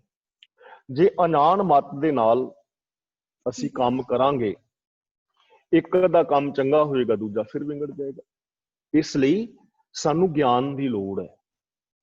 ਰਾਜਨੀਤਿਕ, ਧਾਰਮਿਕ, ਆਰਥਿਕ, ਸਮਾਜਿਕ, ਸਰੀਰਕ, ਮਾਨਸਿਕ, ਬੌਧਿਕ, ਆਤਮਿਕ, ਪਰਿਵਾਰਕ, ਵਿਵਹਾਰਕ ਤੌਰ ਤੇ ਅਸੀਂ ਗਿਆਨ ਦੀ ਵਰਤੋਂ ਕਰੀਏ ਤਾਂ ਫਿਰ ਸਾਡੀਆਂ ਸਾਰੀਆਂ ਸਮੱਸਿਆਵਾਂ ਹੱਲ ਹੋ ਸਕਦੀਆਂ ਨੇ। ਸਾਡੀ ਪਰਸਨਲ ਲਾਈਫ, ਸਾਡਾ ਪਰਿਵਾਰਕ ਜੀਵਨ, ਸਾਡਾ ਸਮਾਜਿਕ ਜੀਵਨ, स्वर्ग हो सकता है, बैकुंठ हो सकता है, हर का बागरा हो सकता है। और रब ने आ सारा संसार एक बाग ही बनाया है। ਅੱਜ ਸਵੇਰੇ ਹੁਕਮਨਾਮੇ ਦੀ ਵਿਚਾਰ ਕੀਤੀ ਸੀ, ਉਹ ਮੈਂ ਪਾਇਆ ਹੋਇਆ ਹੈ। ਉਹ ਆਪ ਹੁਕਮਨਾਮੇ ਦੀ ਵਿਚਾਰ ਸਰਵਣ ਕਰੋਗੇ ਤਾਂ ਬੜਾ ਪਿਆਰਾ ਸ਼ਬਦ ਹੈ, ਪਹਿਲ ਪੁਰੀਏ ਪੁੰਡਰਕ ਵਨਾ ਤਾਂਚੇ ਹੰਸਾ ਸਗਲੇ ਜਨਾ, ਕਿ ਕਿਵੇਂ ਅਸੀਂ ਆਪਣੀ ਅਗਿਆਨਤਾ ਔਰ ਬੇਸਮਝੀ ਕਾਰਨ ਇਸ ਜੀਵਨ ਨੂੰ ਨਰਕ ਬਣਾ ਬੈਠੇ। ਤਾਂ ਇਸ ਲਈ ਗੁਰੂ ਪਾਤਸ਼ਾਹ ਜੀ ਕਹਿ ਰਹੇ ਨੇ ਕਿ ਅਨਾਣ ਜਿਹੜਾ ਮਨ ਹੈ, ਉਹ ਜੇ ਇੱਕ ਅੱਧਾ ਕੰਮ ਚੰਗਾ ਵੀ ਕਰ ਲੇਗਾ ਤੇ ਦੂਜੇ ਸਾਰੇ ਗਵਾ ਦੇਵੇਗਾ। ਇਸ ਲਈ ਸਾਨੂੰ ਚਾਹੀਦਾ ਹੈ ਗਿਆਨ ਦੀ ਦਾਤ ਲੈਣੀ, ਤੇ ਗਿਆਨ ਸਾਨੂੰ ਮਿਲਣਾ ਹੈ ਗੁਰੂ ਪਾਸੋਂ। ਗਿਆਨ ਅੰਜਨ ਗੁਰ ਦੀਆ, ਅਗਿਆਨ ਅੰਧੇਰ ਵਿਨਾਸ਼, ਹਰ ਕਿਰਪਾ ਤੇ ਸੰਤ ਭੇਟਿਆ, ਨਾਨਕ ਮਨ ਪ੍ਰਗਾਸ। ਦੇਖੋ ਭਾਈ ਗਿਆਨ की आई आंधी, सब है उड़ानी भ्रम की टाटी, रह ना माया बांधी। कि हे भाई वेखो ज्ञान ਦੀ ਹਨੇਰੀ ਆ ਗਈ ਹੈ, ਤੇ ਇਸ ਗਿਆਨ ਦੀ ਹਨੇਰੀ ਨੇ ਮੇਰੇ ਅੰਦਰੋਂ ਭਰਮ ਦੀਆਂ ਟਾਟੀਆਂ ਉਡਾ ਦਿੱਤੀਆਂ ਨੇ। ਮੇਰੀ ਜ਼ਿੰਦਗੀ ਵਿੱਚ ਭਰਮ ਨਹੀਂ ਰਿਹਾ, ਮੈਨੂੰ ਅਸਲੀਅਤ ਦਾ ਗਿਆਨ ਹੋ ਗਿਆ ਹੈ। ਦੋ ਚਿੱਤੇ ਕੀ ਦੋਇ ਥੂਨ ਗਿਰਾਨੀ, ਹੁਣ ਮੇਰੇ ਅੰਦਰ ਦੋ ਚਿੱਤਾਪਨ ਦੁਬਦਾ ਨਹੀਂ ਰਹੀ, ਮੈਂ ਅੰਦਰੋਂ ਬਾਹਰੋਂ ਇੱਕ ਹਾਂ। ਹੁਣ ਮੈਂ ਕਨਫਿਊਜ਼ ਨਹੀਂ ਹਾਂ, ਮੈਨੂੰ ਸੱਚਾਈ ਦਾ ਪਤਾ ਲੱਗ ਗਿਆ। ਮੋਹ ਬਲੇਂਡਾ ਟੂਟਾ, ਮੇਰੀ ਜ਼ਿੰਦਗੀ ਦੇ ਅੰਦਰੋਂ ਇਸ ਗਿਆਨ ਨੇ ਮੋਹ ਦਾ ਬਲੇਂਡਾ ਤੋੜ ਦਿੱਤਾ ਹੈ। ਸੈਲਫਿਸ਼ਨੈਸ ਨਹੀਂ ਰਹੀ, ਮੈਂ ਸੈਲਫਿਸ਼ ਨਹੀਂ ਰਿਹਾ ਹੂੰ। ਮੇਰੀ ਜ਼ਿੰਦਗੀ ਦੇ ਅੰਦਰੋਂ ਖੋਟੇ ਮਤ ਦੇ ਨਾਲ ਜਿਹੜਾ ਭਾਂਡਾ ਭਰਿਆ ਸੀ ਨਾ, ਖੋਟੇ ਕਰਮਾਂ ਦਾ, ਉਹ ਮਤ ਦਾ ਭਾਂਡਾ ਹੀ ਭੱਜ ਗਿਆ, ਖਤਮ ਹੋ ਗਿਆ। ਹੁਣ ਮੇਰੇ ਜੀਵਨ ਦੇ ਅੰਦਰ ਗਿਆਨ ਹੈ, ਹਰ ਚੀਜ਼ ਨੂੰ ਮੈਂ ਸੋਚ ਸਮਝ ਕੇ ਕਰਦਾ ਹਾਂ, ਚੰਗੇ ਕਰਮ ਕਰਦਾ ਹਾਂ, ਮਾੜੇ ਕਰਮ ਨਹੀਂ। ਤੇ ਗਿਆਨ ਕਿੱਥੋਂ ਮਿਲਿਆ ਹੈ? ਗੁਰੂ ਪਾਸੋਂ। ਤੇ ਇਹ ਗਿਆਨ ਸਾਨੂੰ ਜੀਵਨ ਜੀਣ ਵਾਸਤੇ, ਗੁਰਬਾਣੀ ਤੋਂ ਚੰਗਾ ਗਿਆਨ ਸਾਨੂੰ ਹੋਰ ਨਹੀਂ ਕਿਤੋਂ ਮਿਲ ਸਕਦਾ। ਬਾਣੀ ਗੁਰੂ, ਗੁਰੂ ਹੈ ਬਾਣੀ, ਵਿੱਚ ਬਾਣੀ ਅੰਮ੍ਰਿਤ ਸਾਰੇ, ਗੁਰ ਬਾਣੀ ਕਹੈ ਸੇਵਕ ਜਨ ਮਾਨੈ, ਪ੍ਰਤੱਖ ਗੁਰੂ ਨਿਸਤਾਰੇ। ਇਸ ਲਈ ਗੁਰੂ ਤੋਂ, ਬਾਣੀ ਤੋਂ ਗਿਆਨ ਅਸੀਂ ਲੈ ਕੇ ਤੇ ਇਸ ਗਿਆਨ ਮੁਤਾਬਕ ਅਸਾਂ ਜ਼ਿੰਦਗੀ ਜੀਣੀ ਹੈ। ਅਗਲਾ ਹੁਣ ਬਚਨ ਕਰ ਰਹੇ ਨੇ ਪੌੜੀ ਰਾਹੀਂ ਗੁਰੂ ਨਾਨਕ ਪਾਤਸ਼ਾਹ ਜੀ, ਸਾਨੂੰ ਸਮਝਾ ਰਹੇ ਨੇ ਕਿ ਸਾਨੂੰ ਫਿਰ ਕੀ ਕਰਨਾ ਚਾਹੀਦਾ ਹੈ। ਕਹਿੰਦੇ ਨੇ ਚਾਕਰ ਲੱਗੇ ਚਾਕਰੀ, ਜੇ ਚੱਲੇ ਖਸਮੇ ਪਾਏ। ਸੇਵਕ ਸੇਵਾ ਦੇ ਅੰਦਰ ਲੱਗਿਆ ਹੋਇਆ ਤਾਂ ਜਾਣਨਾ ਚਾਹੀਦਾ ਹੈ ਜੇ ਉਹ ਖਸਮ ਮਾਲਕ ਦੇ ਭਾਏ ਦਾ ਮਤਲਬ ਉਹਦੇ ਹੁਕਮ ਵਿੱਚ ਚੱਲੇ, ਉਹਦੀ ਰਜ਼ਾ ਦੇ ਅੰਦਰ ਤੁਰੇ। ਉਹ ਸੇਵਕ ਪ੍ਰਵਾਨ ਹੈ, ਉਹਨੂੰ ਖੁਸ਼ੀ ਮਿਲੇਗੀ ਜੇ ਰਜ਼ਾ ਦੇ ਅੰਦਰ ਤੁਰੇ, ਜੇ ਮਾਲਕ ਦੇ ਹੁਕਮ ਵਿੱਚ ਤੁਰੇ। ਤੇ ਅਸੀਂ ਦੇਖਦੇ ਹਾਂ ਘਰਾਂ ਦੇ ਅੰਦਰ ਕਈ ਲੋਕਾਂ ਨੇ ਨੌਕਰ ਰੱਖੇ ਹੁੰਦੇ ਨੇ, ਤੇ ਉਹ ਨੌਕਰ ਬੜੇ ਇਮਾਨਦਾਰ ਹੁੰਦੇ ਨੇ, ਮਾਲਕ ਦੇ ਹੁਕਮ ਅਨੁਸਾਰ ਕੰਮ ਕਰਦੇ ਨੇ। ਜੇ ਕੋਈ ਕੰਮ ਗਵਾਚਦਾ ਹੋਵੇ ਉਹਨੂੰ ਆਪਣਾ ਕੰਮ ਸਮਝ ਕੇ ਕਰਦੇ ਨੇ। ਤੇ ਮਾਲਕ ਕਈ ਵਾਰ ਐਸੇ ਚੰਗੇ ਨੌਕਰਾਂ ਨੂੰ ਘਰਾਂ ਦੀਆਂ ਚਾਬੀਆਂ ਫੜਾ ਦਿੰਦੇ ਨੇ, ਉਹਨਾਂ ਦੇ ਉੱਤੇ ਪੂਰਾ ਉਹਨਾਂ ਦਾ ਵਿਸ਼ਵਾਸ ਹੁੰਦਾ ਹੈ। ਕਿਉਂ? ਕਿ ਉਹ ਖਸਮ ਦੀ ਰਜ਼ਾ ਵਿੱਚ ਤੁਰੇ ਨੇ, ਮਾਲਕ ਦੇ ਪ੍ਰੇਮ ਦੇ ਅੰਦਰ ਤੁਰੇ ਨੇ। ਲੇਕਿਨ ਉਹ ਜਿਹੜੇ ਚੰਗੇ ਨੇ, ਇੱਕ ਸ਼ਾਹੂਕਾਰ ਦੇ ਨੌਕਰ ਸਨ ਦੋ, ਤੇ ਇੱਕ ਨੂੰ ਤਨਖਾਹ ਘੱਟ ਮਿਲਦੀ ਸੀ, ਇੱਕ ਨੂੰ ਜ਼ਿਆਦਾ ਮਿਲਦੀ ਸੀ। ਤੇ ਜਿਹਨੂੰ ਥੋੜੀ ਤਨਖਾਹ ਘੱਟ ਮਿਲਦੀ ਸੀ ਨਾ, ਉਹਨੇ ਇਤਰਾਜ਼ ਕੀਤਾ ਕਿ ਕੰਮ ਤੇ ਮੈਂ ਵੀ ਉਹੀ ਕਰਨਾ ਵਾ, ਜੌਬ ਮੇਰੀ ਵੀ ਉਹੀ ਹੈ, ਇਹਨੂੰ ਤਨਖਾਹ ਤੁਸੀਂ ਜ਼ਿਆਦਾ ਦਿੰਦੇ ਹੋ, ਮੈਨੂੰ ਤਨਖਾਹ ਘੱਟ ਦਿੰਦੇ ਹੋ, ਮੈਨੂੰ ਵੀ ਬਰਾਬਰ ਮਿਲਣੀ ਚਾਹੀਦੀ। ਇਹਦਾ ਕਾਰਨ ਕੀ? ਉਹ ਕਹਿਣ ਲੱਗਾ ਠੀਕ ਹੈ, ਕਾਰਨ ਵੀ ਤੈਨੂੰ ਦੱਸਦੇ ਹਾਂ। ਕੁਦਰਤੀ ਉੱਥੋਂ ਊਂਠਾਂ ਵਾਲੇ ਲੰਘ ਰਹੇ ਸਨ, ਤੇ ਊਂਠਾਂ ਦੇ ਉੱਤੇ ਕੋਈ ਸਮਾਨ ਲੱਦਿਆ ਸੀ, ਤੇ ਉਹਨਾਂ ਨੇ ਉਸੇ ਸ਼ਹਿਰ ਦੇ ਅੰਦਰ ਰਾਤ ਰੁਕਣਾ ਸੀ। ਉਹਨੇ ਆਪਣੇ ਨੌਕਰ ਨੂੰ ਭੇਜਿਆ ਜਿਹੜਾ ਕਹਿੰਦਾ ਸੀ ਮੈਨੂੰ ਘੱਟ ਤਨਖਾਹ ਕਿਉਂ ਦਿੰਦੇ ਹੋ। ਕਹਿੰਦਾ ਜਾ ਵੇਖ ਕੇ ਆਏ ਕੌਣ ਨੇ। ਤੇ ਉਹ ਨੌਕਰ ਗਿਆ, ਜਾ ਕੇ ਪੁੱਛਿਆ ਕੌਣ। ਉਹ ਕਹਿਣ ਲੱਗਾ ਜੀ ਅਸੀਂ ਤੇ ਮੁਸਾਫਰ ਹਾਂ, ਗੁੜ ਲੈ ਕੇ, ਗੁੜ ਅਸੀਂ ਵੇਚਨੇ ਆ, ਗੁੜ ਦੇ ਵਪਾਰੀ। ਇਹ ਨੌਕਰ ਵਾਪਸ ਆਇਆ ਤੇ ਆਣ ਕੇ ਕਹਿੰਦਾ ਜੀ ਉਹ ਗੁੜ ਦੇ ਵਪਾਰੀ ਨੇ। ਦੂਜੇ ਨੌਕਰ ਨੂੰ ਭੇਜਿਆ, ਜਾਂ ਤੂੰ ਪਤਾ ਕਰਕੇ ਆ। ਉਹ ਦੂਜਾ ਵਪਾਰੀ ਗਿਆ, ਕਹਿਣ ਲੱਗਾ ਵੀ ਕਿੱਥੋਂ ਆਏ ਹੋ। ਉਹਨਾਂ ਦੱਸਿਆ ਫਲਾਂ ਸ਼ਹਿਰ ਤੋਂ ਆਏ ਆ। ਕਿੱਥੇ ਜਾ ਰਹੇ ਹੋ? ਫਲਾਂ ਸ਼ਹਿਰ ਵਿੱਚ ਜਾ ਰਹੇ ਆ। ਊਂਠਾਂ ਤੇ ਕੀ ਲੱਦਿਆ? ਕਹਿਣ ਲੱਗੇ ਗੁੜ ਲਿਆ ਹੈ। ਕੀ ਭਾਅ ਲਿਆ ਹੈ? ਅਸੀਂ ਉੱਥੋਂ 10 ਰੁਪਏ ਕਿਲੋ ਲਿਆ ਹੈ। ਕੀ ਭਾਅ ਵੇਚੋਗੇ? ਅਸੀਂ ਜੀ ਉੱਥੇ ਇਹਨੂੰ 12 ਰੁਪਏ ਜਾਂ 13 ਰੁਪਏ ਵੇਚਾਂਗੇ। ਕਿੰਨਾ ਲਾਭ ਹੋਏਗਾ? ਸਾਨੂੰ ਇੰਨਾ ਲਾਭ ਹੋ ਜਾਏਗਾ। ਤੇ ਆਉਣ ਵਾਲੇ ਟਾਈਮ ਦੇ ਅੰਦਰ ਗੁੜ ਜਿਹੜਾ ਹੋਰ ਮਹਿੰਗਾ ਹੋਣ ਵਾਲਾ ਹੈ। ਇਸ ਤਰ੍ਹਾਂ ਸਾਨੂੰ ਲਾਭ ਹੋਏਗਾ। ਤੇ ਕਹਿਣ ਲੱਗਾ ਜੇ ਗੁੜ ਤੁਸੀਂ ਉੱਥੇ ਜਾ ਕੇ 12 ਰੁਪਏ ਵੇਚਣਾ ਹੈ, 10 ਰੁਪਏ ਲਿਆ ਹੈ, ਤੇ ਸਫ਼ਰ ਤੁਹਾਡਾ ਅੱਧਾ ਹੋਰ ਰਹਿੰਦਾ ਹੈ। ਤੇ ਜੇ ਅਸੀਂ ਤੁਹਾਨੂੰ ਇਹਦਾ ਰੇਟ 11 ਦੇ ਦਈਏ ਤੇ ਸਾਰਾ ਗੁੜ ਖਰੀਦ ਲਈਏ। ਉਹ ਕਹਿਣ ਲੱਗੇ ਠੀਕ ਹੈ, ਖਰੀਦ ਲਓ, ਸਾਨੂੰ ਰੁਪਈਆ ਲਾਭ ਹੋ ਜਾਏਗਾ, ਨਾਲੇ ਸਫ਼ਰ ਵੱਧ ਜਾਏਗਾ।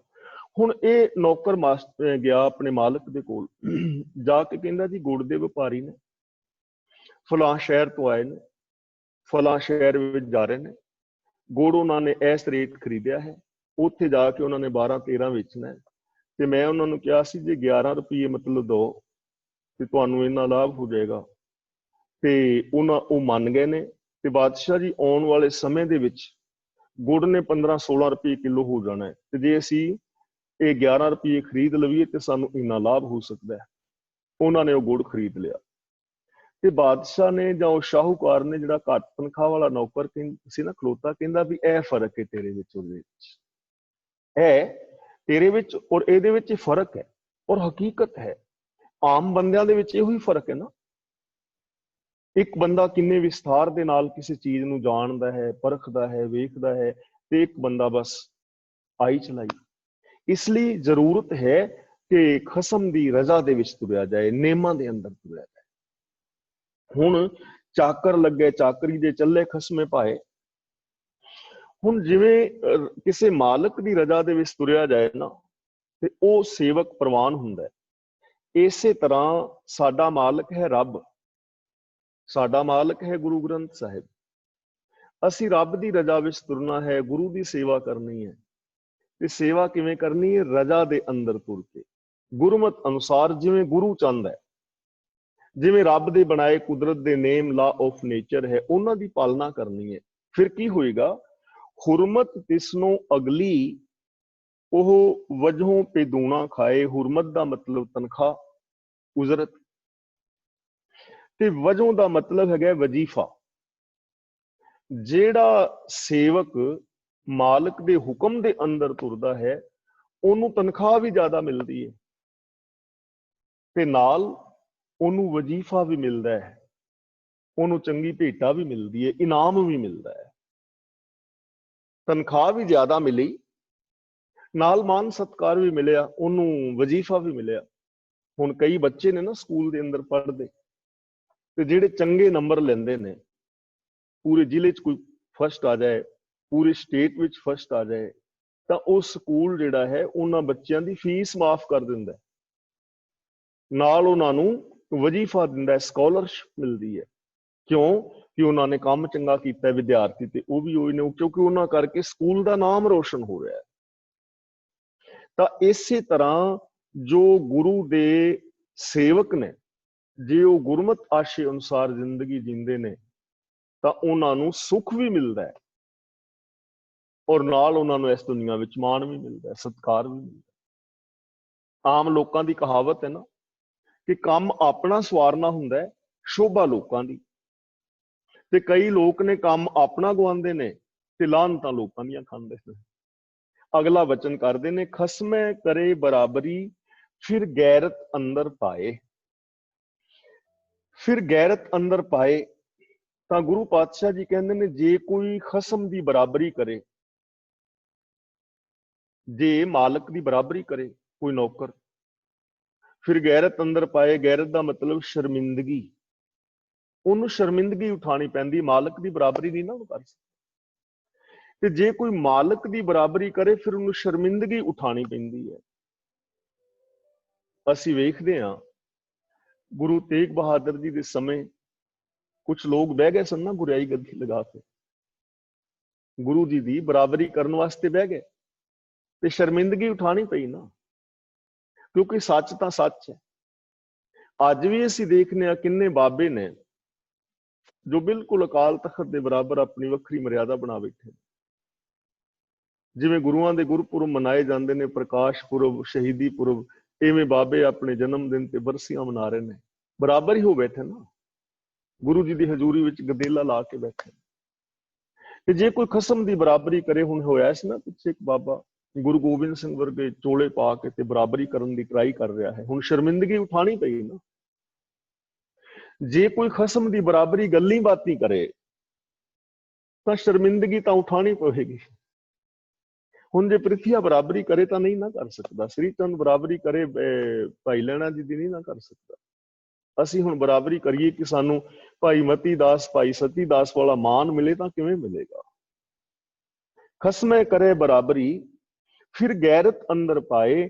ਜਿਵੇਂ ਦੁਨਿਆਵੀ ਤੌਰ ਤੇ ਕੋਈ ਨੌਕਰ ਆਪਣੇ ਮਾਲਕ ਦੀ ਬਰਾਬਰੀ ਕਰੇ ਤਾਂ ਉਹਨੂੰ ਸ਼ਰਮਿੰਦਗੀ ਉਠਾਣੀ ਪੈਂਦੀ ਹੈ, ਤੇ ਇਸੇ ਤਰ੍ਹਾਂ ਜੇ ਕੋਈ ਪ੍ਰਭੂ ਦੀ ਬਰਾਬਰੀ ਕਰੇ ਤਾਂ ਸ਼ਰਮਿੰਦਗੀ ਉਠਾਣੀ ਪਵੇਗੀ। ਹੁਣ ਕਿੰਨੇ ਲੋਕ ਨੇ ਜੋ ਜੋਤਿਸ਼ ਰਾਹੀਂ, ਮੰਤਰਾਂ ਜੰਤਰਾਂ ਰਾਹੀਂ, ਵਾਰ ਸਰਾਪਾਂ ਦੇ ਨਾਲ ਲੋਕਾਂ ਦੇ ਦੁੱਖ ਦੂਰ ਕਰਨ ਦੇ ਦਾਅਵੇ ਕਰਦੇ ਨੇ, ਪਰ ਜਦੋਂ ਇਹ ਚੀਜ਼ਾਂ ਹੈ ਨਹੀਂ ਤਾਂ ਸ਼ਰਮਿੰਦਗੀ ਉਠਾਣੀ ਪਵੇਗੀ ਨਾ। ਪਿੱਛੇ ਇੱਕ ਬੰਦਾ ਸੀ, ਕਹਿੰਦਾ ਮੈਂ ਸੱਪ ਦਾ ਮੰਤਰ ਜਾਣਦਾ, ਤੇ ਹੈ ਉਹ ਸਾਡਾ ਮਿੱਤਰ ਹੀ ਸੀ। ਤੇ ਮੈਂ ਕਿਹਾ ਵੀ ਸੱਜਣਾ, ਮੈਂ 5 ਲੱਖ ਰੁਪਇਆ ਇਨਾਮ ਰੱਖਿਆ ਹੈ ਕਿ ਜੇ ਕੋਈ ਭੂਤ ਪ੍ਰੇਤ ਮੈਨੂੰ ਚਮੇੜ ਦੇਵੇ ਤੇ ਜਾਂ ਸਾਰੀ ਦੁਨੀਆ ਦੇ ਜਾਦੂਗਰ ਇਕੱਠੇ ਹੋ ਕੇ ਮੈਨੂੰ ਸਿਰ ਪੀੜ ਵੀ ਲਾ ਦੇਣ ਜਾਂ ਇੱਕ ਚਾਬੀ ਵੀ ਉਤਾਂ ਡਾ ਦੇਣ ਮੰਤਰ ਦੇ ਨਾਲ, ਤਾਂ ਮੈਂ 5 ਲੱਖ ਰੁਪਇਆ ਇਨਾਮ। ਮੈਨੂੰ ਕਹਿੰਦਾ ਵੀ ਤੂੰ ਹਾਰ ਜਾਣਾ, ਮੈਂ ਸੱਪ ਦਾ ਮੰਤਰ ਜਾਣਨਾ, ਮੈਂ ਤੇ ਮਰਿਆ ਬੰਦਾ ਜਿੰਦਾ ਕੀਤਾ ਸੀ। ਮੈਂ ਕਿਹਾ ਵੀ ਮੈਨੂੰ ਕੋਈ ਪ੍ਰੋਬਲਮ ਨਹੀਂ ਹੈ, ਤੇਰੇ ਕੋਲ ਮੰਤਰ ਹੈ ਤਾਂ ਤੂੰ ਕਰ, ਮੈਂ ਤੈਨੂੰ 5 ਲੱਖ ਰੁਪਇਆ ਇਨਾਮ ਦਿਆਂਗਾ ਜੇ ਤੂੰ ਐਸਾ ਸਿੱਧ ਕਰ ਦੇਵੇਂ ਵੀ ਸੱਪ ਲੜੇ ਬੰਦੇ ਨੂੰ ਤੂੰ ਬਚਾ ਲਵੇਂ। ਮੈਂ ਕਿਹਾ ਤੈਨੂੰ 6 ਮਹੀਨੇ ਦਾ ਟਾਈਮ ਦਿੰਦਾ, ਪਹਿਲਾਂ ਤੂੰ ਆਪਣਾ ਮੰਤਰ ਪੜ੍ਹ ਲੈ, ਬਾਅਦ ਚ ਕਵੇਂ ਵੀ ਮੈਂ ਤੇ ਸਿੱਧ ਨਹੀਂ ਸੀ ਕੀਤਾ। 6 ਮਹੀਨੇ ਤੂੰ ਮੰਤਰ ਦਾ ਜਾਪ ਜਪ ਲੈ, ਆਪਣੇ ਸਰੀਰ ਦੇ ਉੱਤੇ ਮੰਤਰ ਲਿਖ ਲੈ, ਤੇ ਜਿਸ ਦਿਨ ਤੂੰ ਕਵੇਂਗਾ ਵੀ ਹੁਣ ਤੇ ਉਦੋਂ ਮੈਂ ਸੱਪ ਤੈਨੂੰ ਲੜਾਵਾਂਗਾ, ਤੂੰ ਮੰਤਰ ਪੜ੍ਹੀ, ਸੱਪ ਤੈਨੂੰ ਲੜਾਇਆ ਜਾਏਗਾ। ਕਹਿੰਦਾ ਕਿਉਂ, ਮੈਨੂੰ ਕਿਉਂ? ਮੈਂ ਕਿਹਾ ਵੀ ਤੈਨੂੰ ਆਪਣੇ ਮੰਤਰ ਤੇ ਵਿਸ਼ਵਾਸ ਨਹੀਂ? ਬਗਾਨਾ ਬੱਚਾ ਕਿਉਂ ਮਰਵਾਣਾ ਵੀ ਸੱਪ ਤੈਨੂੰ ਲੜਾਇਆ ਜਾਏਗਾ, ਪਹਿਲੋਂ ਲਿਖ ਕੇ ਦੇ ਦੇਵੇਂ ਕਿ ਮੇਰੇ ਤੇ ਮੇਰਾ ਕੋਈ ਬੱਚਾ ਕੇਸ ਨਹੀਂ ਕਰੇਗਾ। ਤੇ ਮੈਂ ਕਿਹਾ ਤੈਨੂੰ ਲੜਾਵਾਂਗੇ ਸੱਪ, ਜੇ ਤੈਨੂੰ ਸੱਪ ਦਾ ਜ਼ਹਿਰ ਨਾ ਚੜਿਆ ਤੇ ਅਸੀਂ ਮੰਨ ਜਾਾਂਗੇ, ਤੈਨੂੰ 5 ਲੱਖ ਰੁਪਏ ਇਨਾਮ ਦੇ ਜਾਵਾਂਗੇ। ਤੇ ਸੱਪ ਉਹ ਹੈਗਾ ਇਧਰ ਮੱਧ ਪ੍ਰਦੇਸ਼ ਵੱਲ ਮਿਲਦਾ ਹੈ ਕਿ ਸੱਪ ਇੰਨਾ ਜ਼ਹਿਰ ਹੈ ਕਿ ਡੰਗ ਮਾਰ ਕੇ ਥੱਲੇ ਨਹੀਂ ਡਿੱਗਦਾ ਤੇ ਬੰਦਾ ਮਰ ਜਾਂਦਾ। ਐਸੇ ਜ਼ਹਿਰੀਲੇ ਸੱਪ ਹੈ ਨਾ, ਤਾਂ ਫਿਰ ਨਹੀਂ ਮੰਨਿਆ। ਤਾਂ ਕਹਿਣ ਤੋਂ ਭਾਵ ਕਿ ਫਿਰ ਬੇਬਸੀ ਹੋ ਗਈ ਨਾ। ਜੇ ਮੈਂ ਝੂਠਾ ਦਾਵਾ ਕਰ ਰਿਹਾ ਤੇ ਜਦੋਂ ਫਿਰ ਉਹਦਾ ਪ੍ਰਗਟ ਹੋਏਗਾ ਫਿਰ ਸ਼ਰਮਿੰਦਗੀ ਤਾਂ ਹੋਏਗੀ। ਰੱਬ ਦੀ ਬਰਾਬਰੀ ਕਿਵੇਂ ਕਰੋਗੇ? ਫਲਾਣਾ ਬਾਬਾ ਪੁੱਤਰਾਂ ਦੀਆਂ ਦਾਤਾਂ ਦੇ ਰਿਹਾ ਹੈ, ਸੇਬਾਂ ਦੇ ਨਾਲ, ਉਹਦੇ ਵਰ ਦੇ ਨਾਲ ਇਹ ਹੋ ਰਿਹਾ ਹੈ, ਤਾਂ ਸ਼ਰਮਿੰਦਗੀ ਉਠਾਣੀ ਪਵੇਗੀ। ਜੇ ਖਸਮ ਦੀ ਕੋਈ ਬਰਾਬਰੀ ਕਰੇਗਾ ਸ਼ਰਮਿੰਦਗੀ ਉਠਾਣੀ ਪਵੇਗੀ। ਕੀ ਰੱਬ ਵਰਗਾ ਕੋਈ ਕੰਮ ਕਰ ਸਕਦਾ ਹੈ? ਕਿ ਰੱਬ ਵਰਗਾ ਕੋਈ ਕੰਮ ਕਰ ਸਕਦਾ? ਕੋਈ ਇਸ ਸ੍ਰਿਸ਼ਟੀ ਵਰਗੀ ਹੋਰ ਸ੍ਰਿਸ਼ਟੀ ਬਣਾ ਸਕਦਾ? ਕੋਈ ਧਰਤੀ ਪੈਦਾ ਕਰ ਸਕਦਾ? ਨਹੀਂ ਕਰ ਸਕਦਾ। ਤੇ ਫਿਰ ਕਰਾਮਾਤ ਕਾਹਦੀ ਹੋਈ? ਇਸ ਲਈ ਖਸਮ ਦੀ ਬਰਾਬਰੀ ਨਹੀਂ, ਉਹਦੀ ਰਜ਼ਾ ਵਿੱਚ, ਉਹਦੇ ਭਾਣੇ ਵਿੱਚ। ਜਿਹੜਾ ਬਰਾਬਰੀ ਕਰੇਗਾ ਵਜੋਂ ਗਵਾਏ ਅਗਲਾ, ਮੂੰਹੇ ਮੂੰਹ ਪਾਣਾ ਖਾਏ। ਪਾਣਾ ਦਾ ਮਤਲਬ ਜੁੱਤੀਆਂ, ਵਜੋਂ ਦਾ ਮਤਲਬ ਜਿਹੜੀ ਵਜੀਫਾ ਮਿਲਣਾ ਸੀ, ਇਨਾਮ ਮਿਲਣਾ ਸੀ, ਭੇਟਾ ਮਿਲਣਾ ਸੀ। ਜੇ ਕੋਈ ਖਸਮ ਦੀ ਬਰਾਬਰੀ ਕਰਦਾ ਹੈ ਤਾਂ ਉਹ ਭੇਟਾ ਵੀ ਗਵਾ ਦਿੰਦਾ ਹੈ, ਵਜੀਫਾ ਗਵਾ ਦਿੰਦਾ ਹੈ, ਇਨਾਮ ਵੀ ਗਵਾ ਦਿੰਦਾ ਹੈ। ਮੂੰਹੇ ਮੂੰਹ ਪਾਣਾ ਖਾਏ, ਫਿਰ ਮੂੰਹ ਤੇ ਜੁੱਤੀਆਂ ਖਾਂਦਾ ਹੈ। ਜੁੱਤੀਆਂ ਖਾਣ ਦਾ ਮਤਲਬ ਕਿ ਉਹਨੂੰ ਨਮੋਸ਼ੀ ਹੁੰਦੀ ਹੈ, ਨਹੀਂ ਕਿ ਉਹਦੇ ਮੂੰਹ ਤੇ ਛਿੱਤਰ ਹੀ ਪੈਂਦੇ ਨੇ। ਜੁੱਤੀਆਂ ਖਾਣ ਦਾ ਮਤਲਬ ਨਮੋਸ਼ੀ ਹੁੰਦੀ ਹੈ, ਬਦਨਾਮੀ ਹੁੰਦੀ ਹੈ, ਕਿਉਂਕਿ ਉਹ ਕਰ ਨਹੀਂ ਪਾਉਂਦਾ। ਇਸ ਲਈ ਫਿਰ ਉਹਨੂੰ ਨਮੋਸ਼ੀ ਦਾ ਮੂੰਹ ਵੇਖਣਾ ਪੈਂਦਾ ਹੈ ਜਿਹੜਾ ਬੰਦਾ ਖਸਮ ਦੀ ਬਰਾਬਰੀ ਕਰਦਾ ਹੈ। ਇਸ ਲਈ ਸਾਨੂੰ ਕੀ ਕਰਨਾ ਚਾਹੀਦਾ? ਕਿਵੇਂ ਸਾਡਾ ਜੀਵਨ ਸਫਲ ਹੋਵੇ? ਜਿਸ ਦਾ ਦਿੱਤਾ ਖਾਵਣਾ ਤਿਸ ਕਹੀਏ ਸ਼ਾਬਾਸ਼। ਜਿਸ ਦਾ ਦਿੱਤਾ ਹੋਇਆ ਅਸੀਂ ਰਿਜ਼ਕ ਕਹਿ ਰਹੇ ਹਾਂ ਨਾ, ਖਾ ਰਹੇ ਹਾਂ, ਤਾਂ ਸਾਡਾ ਫਰਜ਼ ਬਣਦਾ ਹੈ ਕਿ ਨਿਮਰਤਾ ਦੇ ਨਾਲ ਉਹਦੀ ਸ਼ਾਬਾਸ਼ੀ ਕਰੀਏ, ਭਾਵ ਉਹਦਾ ਧੰਨਵਾਦ ਕਰੀਏ, ਸ਼ੁਕਰਾਨਾ ਕਰਨਾ ਚਾਹੀਦਾ ਹੈ। ਹੰਕਾਰ ਨਹੀਂ ਕਰਨਾ, अज्ञानता विच कर्म नहीं करने, बराबरी नहीं करनी, शुकराना। ते याद रखना शुकराने दे अंदर सुख बड़ा है। हुण मेरे आ कपड़े बेशक सस्ते भी होण ते मैं तुहाडे महंगे कपड़िਆਂ ਨੂੰ ਵੇਖ ਕੇ ਕਹਾਂ ਕਿ ਯਾਰ ਮੇਰੇ ਕੋਲ ਵੀ ਕਾਸ਼ ਐਸੇ ਹੁੰਦੇ, ਤਾਂ ਜਦੋਂ ਮੈਂ ਤੁਹਾਡੇ ਵਾਲਿਆਂ ਨੂੰ ਵੇਖਾਂਗਾ ਮੇਰੇ ਆਪਣੇ ਜੋ ਕੱਪੜੇ ਪਾਏ ਨੇ ਇਹਨਾਂ ਦਾ ਸੁੱਖ ਖਤਮ ਹੋ ਜਾਏਗਾ ਤੇ ਤੁਹਾਡੇ ਵਰਗੇ ਮੇਰੀ ਲੈਣ ਦੀ ਸਮਰੱਥਾ ਨਹੀਂ, ਗੜਬੜ ਹੋ ਗਈ ਨਾ। ਤੇ ਜੇ ਮੈਂ ਇਹਨਾਂ ਦਾ ਸ਼ੁਕਰਾਨਾ ਕਰਾਂ, ਜਿਹੇ ਪ੍ਰਸਾਦ ਪਾਤ ਪਟੰਬਰ ਹੰਡਾਵੇਂ, ਕੱਪੜੇ ਪਾਣ ਲਗਾ ਸ਼ੁਕਰ ਕਰਾਂ ਕਿ हे ਪ੍ਰਭੂ ਤੇਰਾ ਸ਼ੁਕਰ ਹੈ ਜੋ ਮੈਨੂੰ ਤਨ ਢੱਕਣ ਲਈ ਬਸਤਰ ਦਿੱਤੇ ਨੇ, ਨਹੀਂ ਤੇ ਦੁਨੀਆ ਤੇ ਇੱਥੇ ਨੰਗੇ ਲਗੇ ਫਿਰਦੇ ਨੇ ਲੋਕ। ਘਰ ਤੁਹਾਡਾ ਛੋਟਾ ਹੈ ਤੇ ਗੁਆਂਢੀ ਨੇ ਵੱਡੀ ਕੋਠੀ ਲੈ ਲਈ ਤੇ ਮੈਂ ਸੜ ਕੇ ਮਰ ਗਿਆ। ਸੜਨ ਦੀ ਲੋੜ ਨਹੀਂ ਹੈ, ਮੈਨੂੰ ਸ਼ੁਕਰਾਨਾ ਕਰਨਾ ਚਾਹੀਦਾ। ਜਦੋਂ ਮੈਂ ਚਾਬੀ ਲਾ ਕੇ ਆਪਣਾ ਦਰਵਾਜ਼ਾ ਖੋਲਾਂ ਤਾਂ ਕਵਾਂ ਜਿਹੇ ਪ੍ਰਸਾਦ ਬਸੇ ਸੁਖ ਮੰਦਰ, ਸ਼ੁਕਰਾਨਾ ਕਰਾਂ ਕਿ हे ਪ੍ਰਭੂ ਤੇਰਾ ਸ਼ੁਕਰੀਆ, ਤੂੰ ਮੈਨੂੰ ਰਹਿਣ ਬਸੇਰਾ ਦਿੱਤਾ ਹੈ। ਨਹੀਂ ਤੇ ਲੋਕ ਤਾਂ ਫੁੱਟਪਾਥਾਂ ਤੇ ਪਏ ਹੋਏ। ਤਾਂ ਜ਼ਰੂਰਤ ਹੈ ਸ਼ੁਕਰਾਨਾ ਕਰਨ ਦੀ। ਕੋਈ ਬੰਦਾ ਨਮਾਜ਼ ਪੜਨ ਜਾ ਰਿਹਾ ਸੀ ਤੇ ਉਹ ਨੰਗੇ ਪੈਰੀਂ ਜਾ ਰਿਹਾ ਸੀ, ਗਰੀਬ ਸੀ।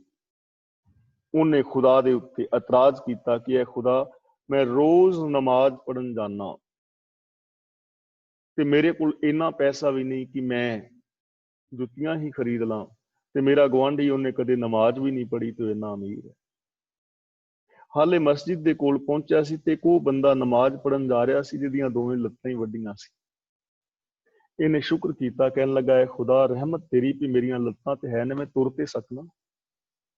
ਤਾਂ ਸ਼ੁਕਰਾਨਾ, ਜਦੋਂ ਸ਼ੁਕਰਾਨਾ ਕਰਾਂਗੇ ਤਾਂ ਜੋ ਕੁਝ ਸਾਡੇ ਕੋਲ ਹੈ ਉਹਦਾ ਸਾਨੂੰ ਸੁੱਖ ਮਿਲੇਗਾ ਤੇ ਨਾਲ ਅਸੀਂ ਤਰੱਕੀ ਵਾਸਤੇ ਟਰਾਈ ਕਰਾਂਗੇ। ਵਿਲ ਪਾਵਰ ਆਪਣੇ ਅੰਦਰ ਹੈ। ਨਾਨਕ ਹੁਕਮ ਨਾ ਚੱਲੇ ਨਾਲ ਖਸਮ ਚੱਲੇ ਅਰਦਾਸ। ਗੁਰੂ ਜੀ ਕਹਿੰਦੇ ਨੇ ਰੱਬ ਅੱਗੇ ਹੁਕਮ ਨਹੀਂ ਚੱਲਦਾ, ਉਹਦੇ ਅੱਗੇ ਤਾਂ ਨਿਮਰਤਾ ਸਹਿਤ ਬੇਨਤੀ ਕਰਨੀ ਚਾਹੀਦੀ ਹੈ। ਮੰਗੋ ਦਾਨ ਠਾਕੁਰ ਨਾਮ, ਅਵਰ ਕਛੂ ਮੇਰੇ ਸੰਗ ਨਾ ਚਾਲੇ, ਮਿਲੇ ਕਿਰਪਾ ਗੁਣਦਾਮ। ਹੁਕਮ ਰਜ਼ਾਈ ਵਿੱਚ ਚੱਲਣਾ ਚਾਹੀਦਾ। ਕੁਦਰਤ ਦੇ ਨਿਯਮਾਂ ਤੋਂ ਉਲਟ ਅਸੀਂ ਕੁਝ ਕਰ ਨਹੀਂ ਸਕਦੇ। ਕਰਕੇ ਵੇਖ ਲਓ, ਟਰਾਈ ਨਹੀਂ ਕਰ ਪਾਓਗੇ।